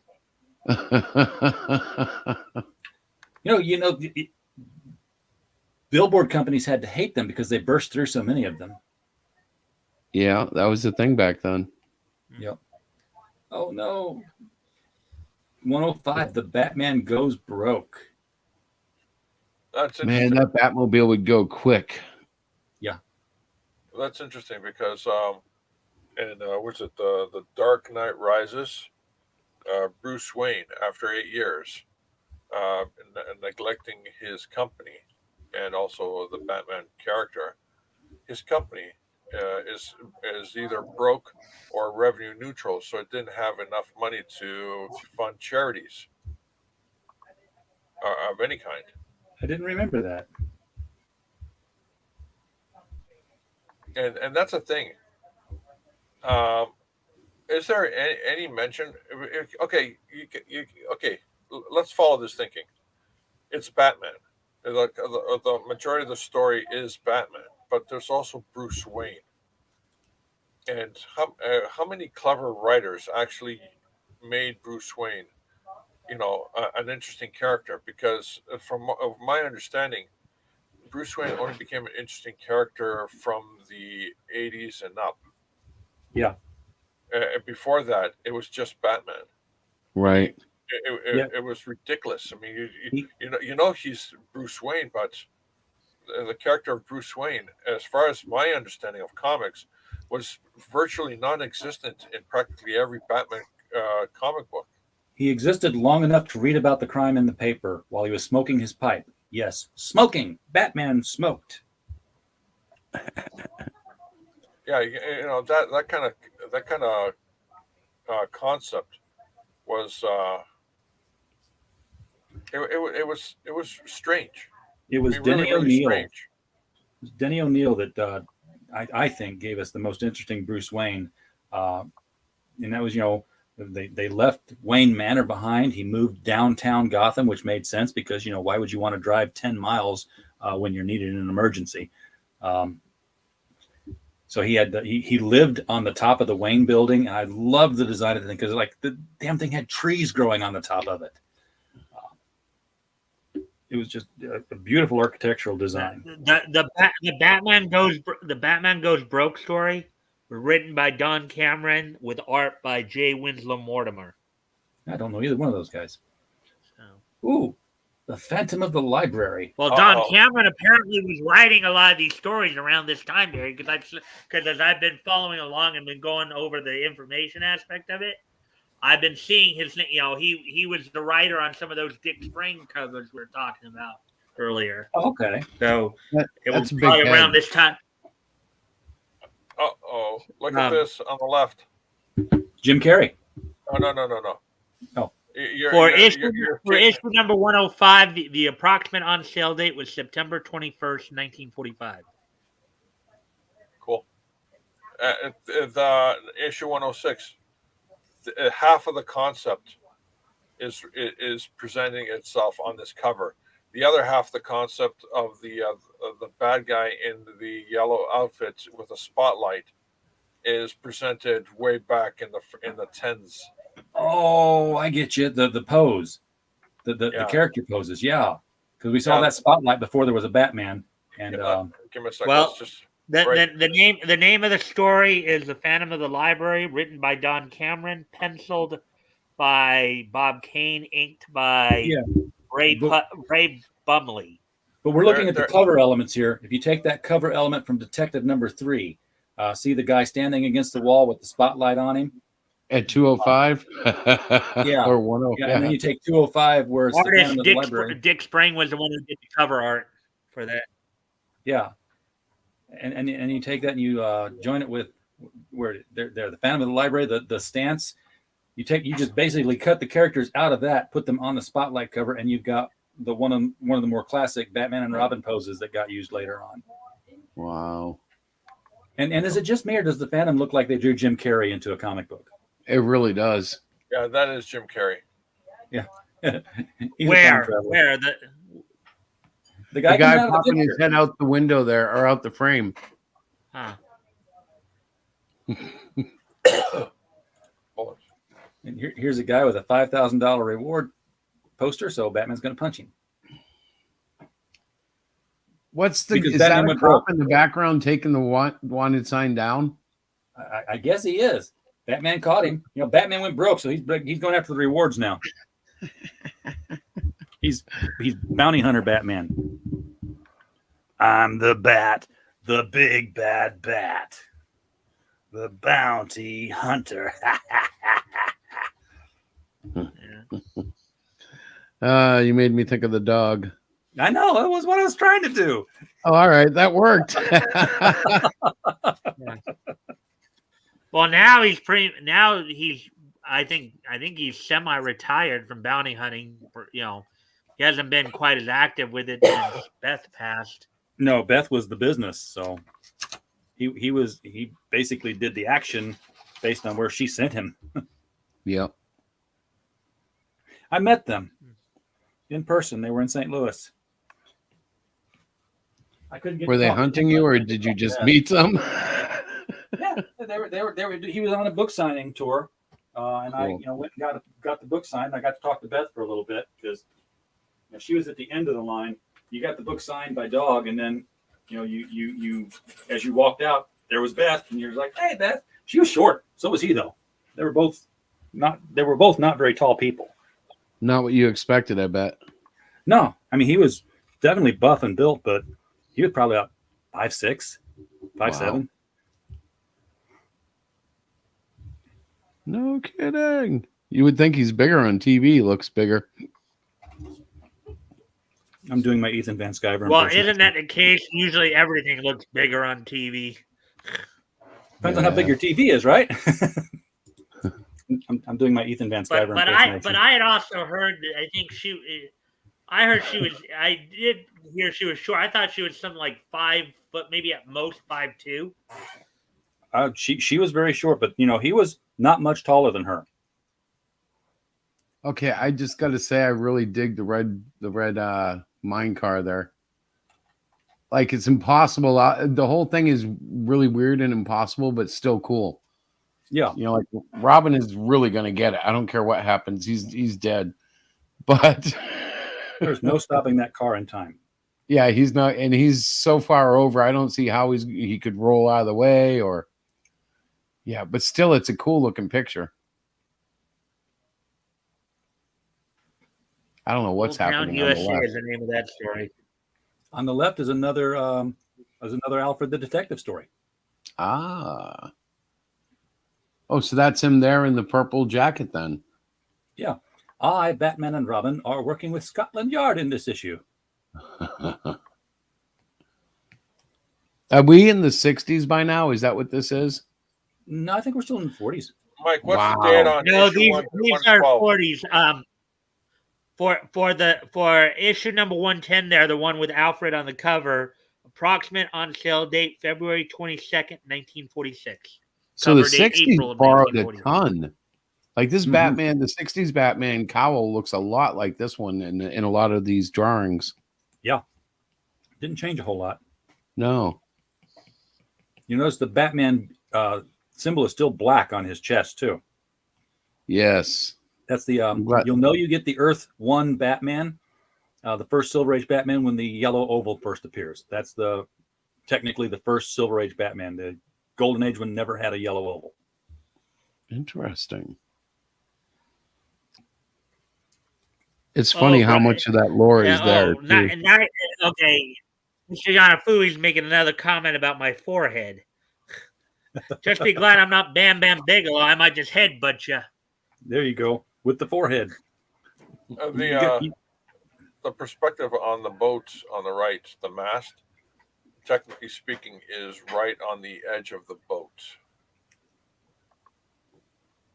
if you look at it. Well, Yep. yeah.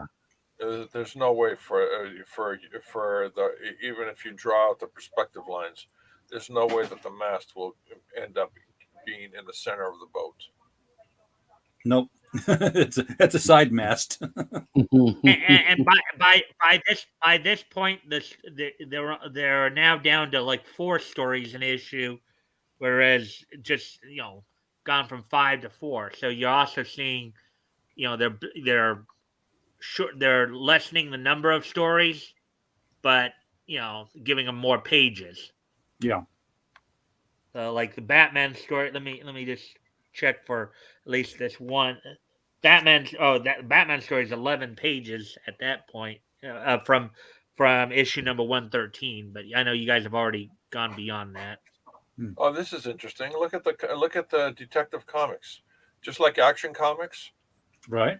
and then all of a sudden, That's Oh, where yeah. you get that little one. I think that happened around the same time. They did that with all the. Yeah, they actually made that change. Let's see, this is 46. Yeah, I do remember from my previous research, they did indeed start doing. They made that change from having the header as like the full up top to like kind of off to the left there a bit, and slightly slanted. Am I a bad It's person if not- I kind of like it bigger? Action, adventure, more fun. They're all like that. a more area for the artwork now. Yeah. I Gotta get do the more fun point, next but I time you go still to the kind of VR. liked it better. There was something cool about them. Yeah. It was that. It was that golden rectangle thing working on you. Yeah. Because it was that perfect. It was that perfect, aesthetically pleasing configuration. They had me. You know what's crazy? Mike, I think you can speak to this quite expertly. All the bad guys in Batman up until the 60s, they didn't have psychic powers or anything like that. No, they were more gimmicky villains. Yeah. Gimmicky super villains. Yeah. You didn't really. Okay, the thing is that one of the big differences between like the Golden Age comics and the Silver Age is that Yeah. when you get to the Silver Age, that's when you start getting into the Space Age, and you do start seeing like the whole concept of metahumans being more emphasized. A lot of Batman, like you look at a lot of even in the Golden Age here. I mean, they really made them campy in the 60s with the TV show and all that. But in the Golden Age, most of your villains were gimmicky in some form. Like the Joker would base his crimes on jokes. The Riddler, who had a couple appearances in 47, would make his appearances. Would make his crimes themed with riddles. Penguin was even back then kind of considered like an aristocrat of crime.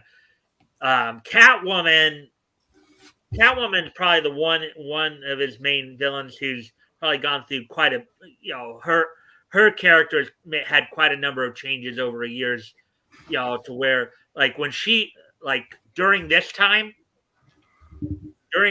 she was initially an amnesiac. She had originally been a flight stewardess, and then had somehow got amnesia, and then she went on story. like a jewel thief, a femme fatale jewel thief, and then I know later they made it to where she was like the brother of Carl Kyle, the King of Cats as well. They played that up a bit too. Catman, King of Cats, Catman. Not to be confused with the Thomas Blake version, the Game Hunter, but they were all gimmick. They were all human with a gimmick. I don't think he started having super villains until the third, until Clayface the Third, or maybe Poison Ivy, because none of them had a meta-human out in power. the 60s, 60s, Yeah. early 70s. So because might be the again, aliens. the Space Age was still a bit off. Remember, even when you're looking at like what was, aside from the superhero genre, around this time in the 40s into the early 50s, you also had westerns were real popular still at this point. You know, you had a lot of like court shows, like Perry Mason courtroom dramas. You When know you're what? looking at He did have a super powered foil that appeared earlier, and I should know this because I have appearances of him, framed copies. Bat-Mite. Ah, Not technically no, a actually, villain. Bat Mite came again. Pat Mite came in the 60s. He wasn't around. He was not around in the 40s. Not in the 40s, but he was there in the 50s. Yeah, actually, that was during the time they were making the transition from Golden Age to Silver Age.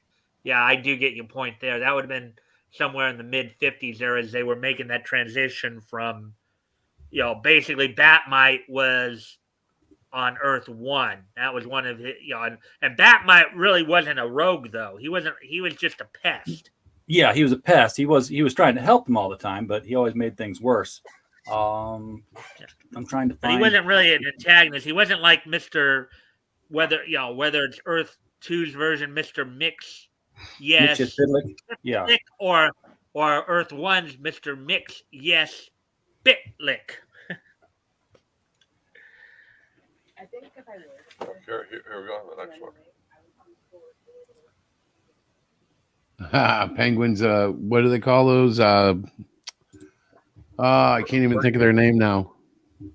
Funko Pop. Oh, yeah.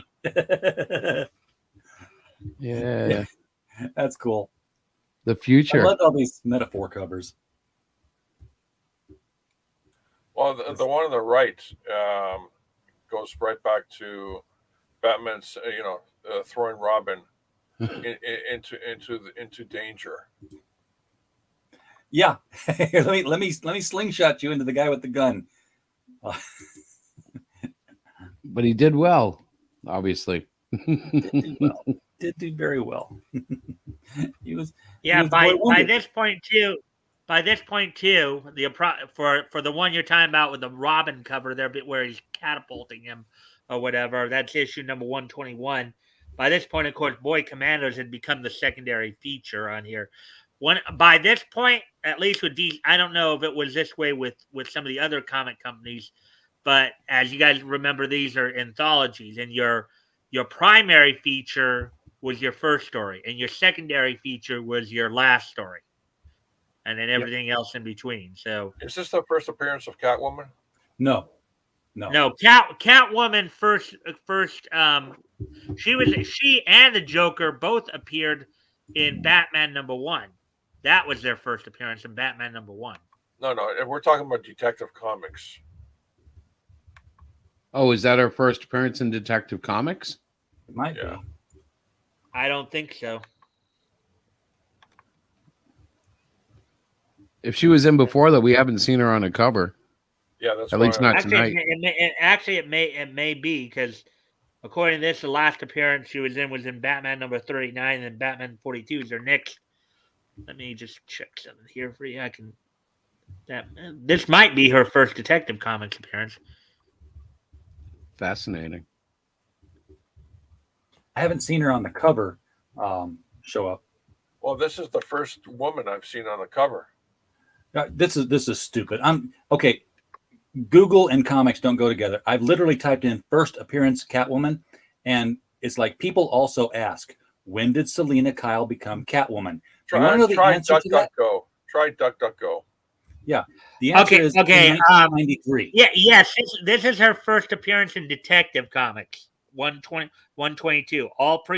She had, let's see, 3, 4, 5, 6, 7, 8.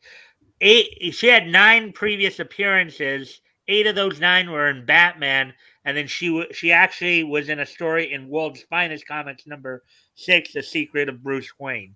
That was from cover date summer of 42, on sale date May 8th of 1942. Okay. So, Mike, what's the date on Detective 122, and what's the date on Catwoman's appearance in the other books? Okay. You want me to go through all of them, George? Up No, to no, 122? we're looking for the earliest appearance of Catwoman. Is it? I told you Detective it was Comics? Batman. Her first appearance was in Batman #1, the Cat. Okay, She was okay, called the Cat at okay. the time. Okay, Cover Batman date #1. What year? Cover date spring 1940. On sale date April 25th, 1940. Okay, so the cover date for 122 is when? The cover date 48 by now. for the cover date for 122 is April of 1947. Oh, So 47. 7 years. So we're looking at a 7 year span between her first appearance. Is she finally makes an appearance on the cover of Detective Comics? Well, Wow. it's not just the appearance on the cover. This is her first Detective Comics appearance. Period. Oh She wow. She was not in a previous, like, as I said, there were like up to this point there were like this was her 10th appearance overall in a DC comic. Okay, of those 10, 8 of those 10 were in Batman. Okay, that's With that's one in World's extraordinary. Finest, and now this is her first appearance in Detective Comics. That's extraordinary. Period. I think so. Not even on the cover or anything like that. It's her first appearance ever in Detective Comics. Again, extraordinary. 7 years of this character in other books, but not in the flagship book, not in the flagship comic. Well, okay. Here's the thing, though. She, as I said, she had 8 of those first 10 in Batman. Remember, Batman's the eponymous title. That's but that's the one Mike, where Mike, come on. Batman is to Detective Comics what Superman is to Action Comics. Yeah, it's sort of like saying, that, if Luthor appeared first in Superman comics and then went 7 years before appearing in Action Comics, it would be that kind of wow, really? Of course, that didn't happen. Luthor first appeared in Action Comics number 23. Yeah. Oh, no, But it was a what if. we're trying to make a point that you have the flagship comic book, Detective Comics, for Batman. The flagship comic for Superman is Action Comics. Everything else is just gravy, so to speak, or secondary. And it's taken 7 years to get the chick on the cover and in the book. That's quite a feat. Yeah, they held her back. That glass ceiling. I didn't think it existed, but now I see it. Well, yeah. Well, the thing is, though, is you have to remember the time, too, though. One, it was the 40s. So, the chances of a woman woman appearing on the comic were going to be kind of slim to begin with.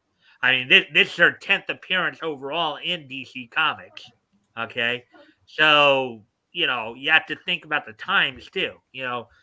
Even though she had been a main character, she basically, as I said, had a lot of her appearances in the eponymous title of Batman. Yeah. So she was being built up as a major enemy, probably his major female foil. Also slash romantic interest and the like. So you have to look at it from that point of view too. Speaking of remembering the time, I'm going to have to call this quits when we get to the bottom of the page here, because we've been at for 2 hours and I got work tomorrow. Okay. Yeah, I do. Monday. Okay. Here, I don't know the answer to this. I got in late. I don't know the answer to this, but those notes on that page is that an artist's impression of what a song looks like, or is that an actual song? It could be a melody, but it's not a full song. Those aren't really chords or anything, so it could only really be a melody. I can't read sheet music enough to tell you what the melody is, but that could potentially be like the musicals to speak with lack of authority. That I think it's just an artist's impression. It could be, yeah. What's up?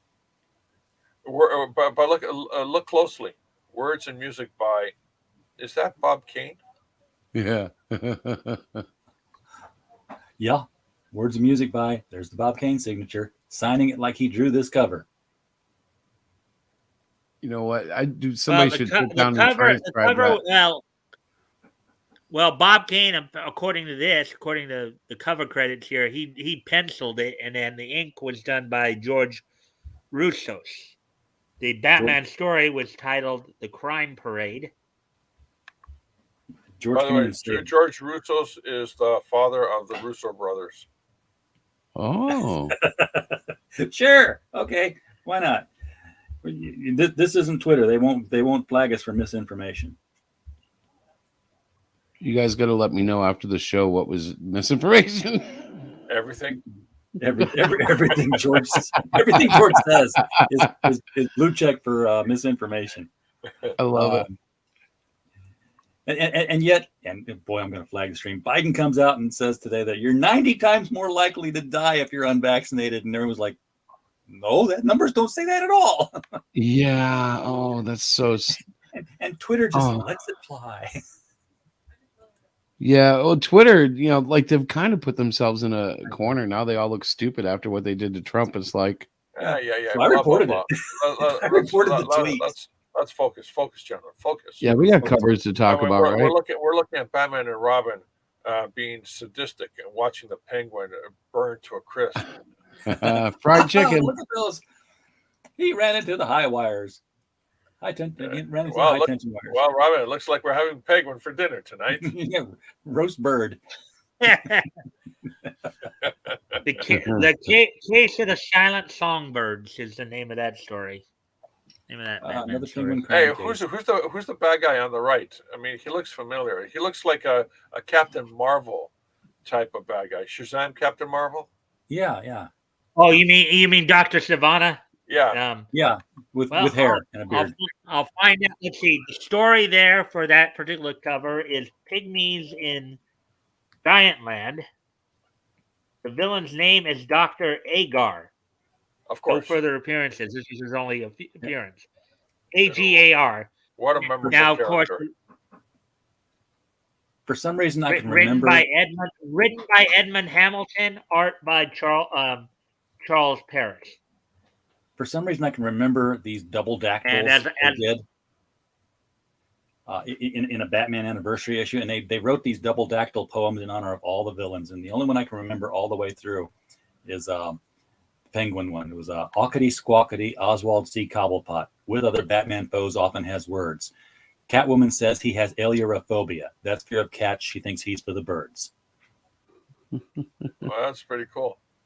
And I remembered it because they explained what a dactyl was and how the rhyme scheme worked. And as a writer, even then, I was like, oh, it follows a formula. You have to stick to that formula.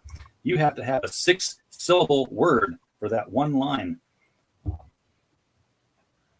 Look at this. Look at the wonderful composition and line work on the right. Who's the cover artist there, Mike? Give me a sec to get to that, That point. looks like, Let's see. The cover artist 129. penciled by Jack Bumley, inked by Charles Paris. Oh, okay. Burnley. Jack Burnley. That is a wonderful team right there. Beautiful line work. Characterization, composition, everything. It's absolutely beautiful. Looks like he's in Scotland Yard again. You can Looks like Bumley to me. You can compare the Based on how I'm reading it here. difference in quality. On the left, it looks like they're flat plane. I mean, the Joker's a flat plane. Batman Robin is a flat plane. The head on the right. All right, there's no depth. There's no depth of field. Well, okay. The one on the left, the artist is Dick Sprang. Dick Sprang did the cover on the left, and on the right, of course, we've already said was Bumley and Paris or Burnley. To me, it looked like Bumley. Yeah, but that's because it's a lowercase r next to a lowercase n, so it looks like a lowercase m, just from Kerning. But I'm not shitting on the artists on the left. I'm just pointing out a technical. Thing. It just purely high technical. style. Yeah. Oh, the Oh, underworld. whoa! What's this? Look at this. The box. A Batman character who's got bandages over his face. No. No. Hush, hush. Don't say it. Don't say it. Yeah, I'm going to hush on this. Yeah, hush up. And the other one was Well, like the name of the story is the Underworld. the name of the Surgeon. story was the Underworld Surgeon Yeah. on that for issue. Yeah. What's in the box? Whoa, look at the size of the key. Who the heck is this guy? The human key. Of course. He goes around with a key, a giant key, as a weapon of choice. Yeah, giant key and combination can opener. Or Yeah, bottle that's right. opener. Look at that. It's hard to crack open a 400-liter brewski. Well, it used to be, not anymore. Yeah. Not anymore. Now that I've got this giant key. Another one of those gimmicked villains right there, the human key here. Now I wonder if that character evolved into the Justice League villain, the Key. Ah. No, because according to this, he had no further appearances. He only had this one appearance. This is one of those. Actually, gaps anything where- in fact, he wasn't even the villain in this. He was just one of the other characters. His real name Paul Bowden, a locksmith. I could read the synopsis for you, but I don't know if you guys want to hear it. No. It's just the artwork. This looks like one of those gaps, though, that Jeff Johns would take advantage of and saying, "Yes, it is the same character, and this is how it happened." Right. Well, the cover credits for that one with the human key, Jim Mooney did the penciling, Charles Parrish did the inking. Oh, Mooney. Look at that. Now there's no way they fit in those cannons. Oh, they used a lot of bat grease. They had to, but the cover on the right's the one I want to read. That's some detail. The Yeah, true that Frank- story of Frankenstein. Wow. Yeah. Wait a minute. Is that the same Frankenstein from Battle of the Gargantuans? Or Godzilla versus Frankenstein? It must be. He gets around. I wonder if he was public domain by then.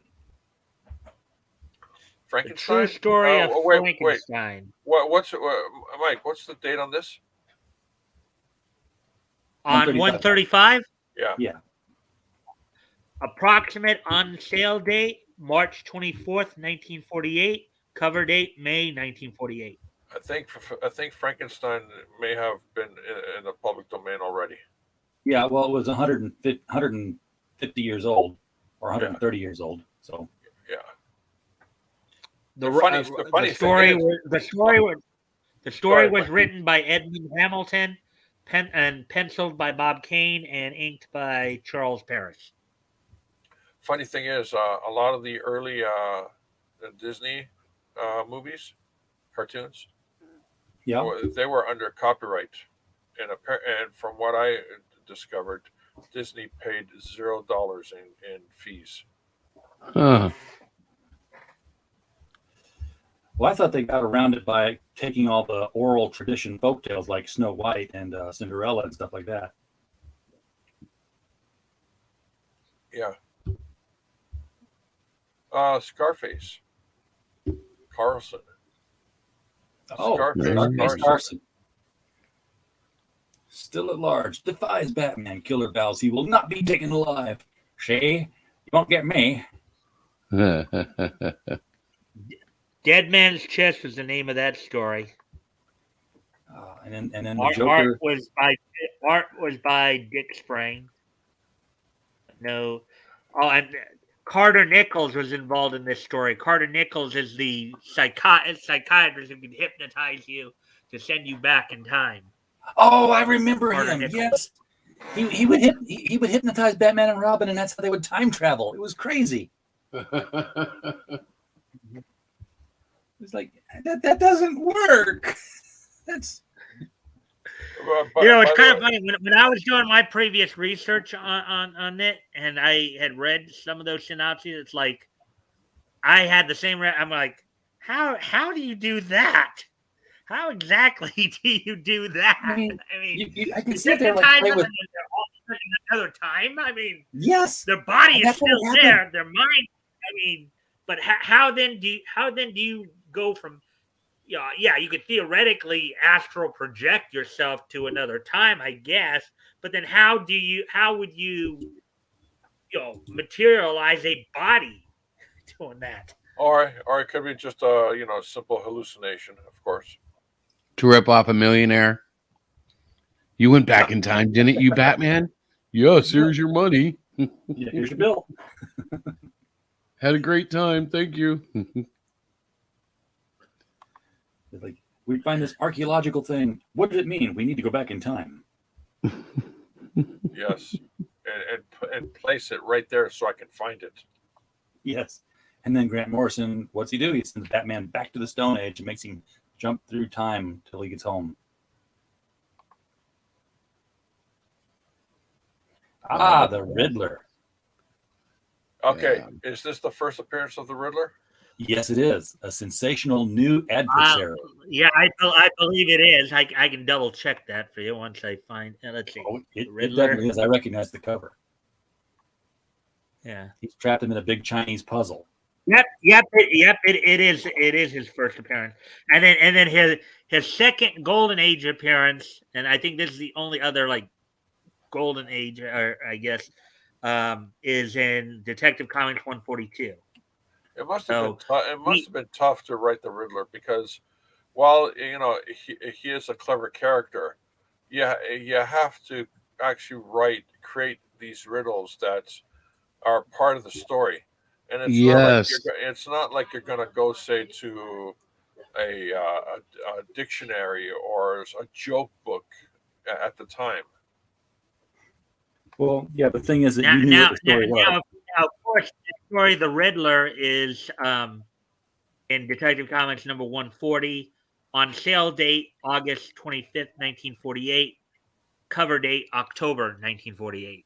So this is basically late summer, early fall. What were the humorists at that time were Bob Hope, Milton Berle, I believe, young Milton Berle. Who also did stand up? Was the Rat? No, the Rat Pack was the much later, right? The Rat Pack was just beginning. They were formed in the 50s. Yeah, Sinatra was going on Bob Hope show earlier than that. So we're not looking at a lot of references. Yeah, Bob Hope hosted it. Bob Hope actually hosted KTLA's debut broadcast in like January of 47. Yeah, so in terms of humorists at that time, they were there, but they weren't as what's it called? As saturated in the common consciousness. So when they were doing riddles, I would love to have talked to the writer of a Riddler story. Yeah, there was a Riddler scene in the 80s, and I just loved it because it showed how obsessed he was and compulsive. He was sitting there basically walking in the park and looking out at the duck pond, and trying to think, how am I going to stump Batman and Robin? And this kid walks up to him, tags him on the shoulder, says, "Hey, mister," and he's all, "Go away, kid, you're bothering me. I'm trying to think here." He said, "Oh, gee, mister, I just wanted to ask you a riddle." And he turns around with this manic look, and is like, "Riddle? Tell me, I need to hear it." And the kid's like, "Oh, okay, mister." And I remember it was like, "Did you hear the one about the bed?" No, tell me about the bed. He's like, "I can't. It hasn't been made up yet." And George, Bill Finger was the one who wrote that story, that Riddler story right there. The Riddler, Bill Finger was the one who wrote that one. Curses, Finger strikes again.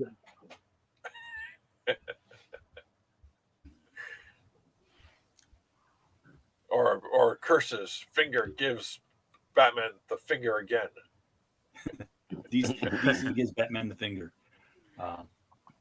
And of course, the art was done by Dick Sprang and Charles Paris doing the pencil and inking on those issues. And then for 142, why they don't list the writer on this source that I have, the guy who wrote it once, they do mention Sprang and Paris, where again did the art for 142 as well. Look at that. And the story Crimes Puzzle Contest. Yeah. I mean, out of all the characters, the Riddler I think, is definitely the hardest character to write for. Oh, it'd have to be.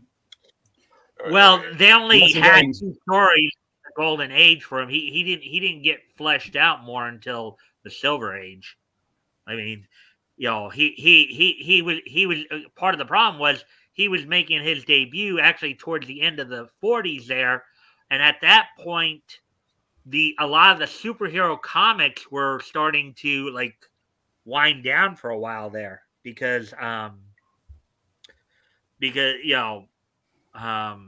were starting, the golden ages like Flash, Hawkman, Green Lantern, Atom, their stories were starting to wind down. Yeah, they weren't selling To the as much. point where there were only 5 of the DC comic superheroes that ran like straight through the 50s. Those were Superman, Batman, Wonder Woman, Green Arrow, and Aquaman. To the point to where, because of that significant time in between, that's why they ended up having to create a bunch of new like a new Flash, new Green Lantern, new Hawkman, and all that.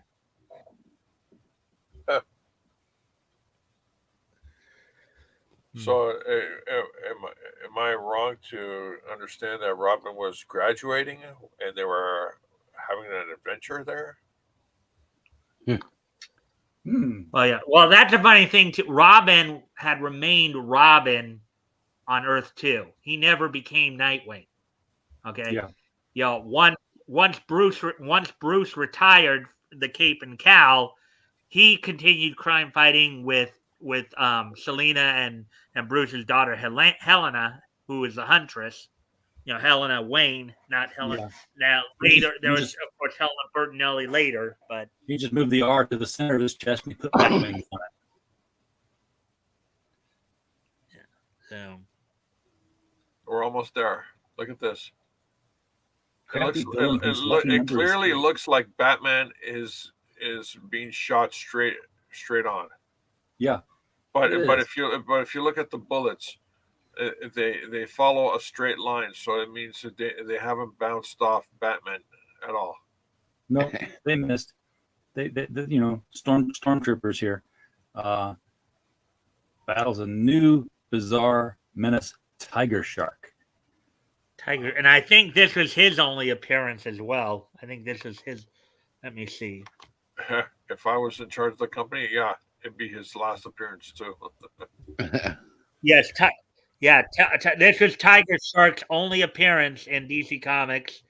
Art by Dick Sprang and Charles Paris. Dick Sprang doing the penciling, the inking done by Charles Paris. So Tiger Shark, it looks like Tiger Shark only commits crimes near bodies of water that has terrific, fabulous waves. Well, you also got the Tiger Shark in the Marvel universe too, but there were 3 Well, DC and characters in of the course, Tiger this Shark. is not to be confused with the late '80s cartoon Tiger Shark as well. No, of course. But there were 3 villains in the DC Absolutely. universe named Tiger Shark. So is this a situation where Batman and Robin meet Mysterio, like Spider-Man met Mysterio, and he thought he got shrunk, but in actual fact it was just an illusion? I don't know, but this is Professor Zero. Because I thought for a minute that was Mr. Freeze, because Mr. Freeze's original name was Mr. Zero. Whoa.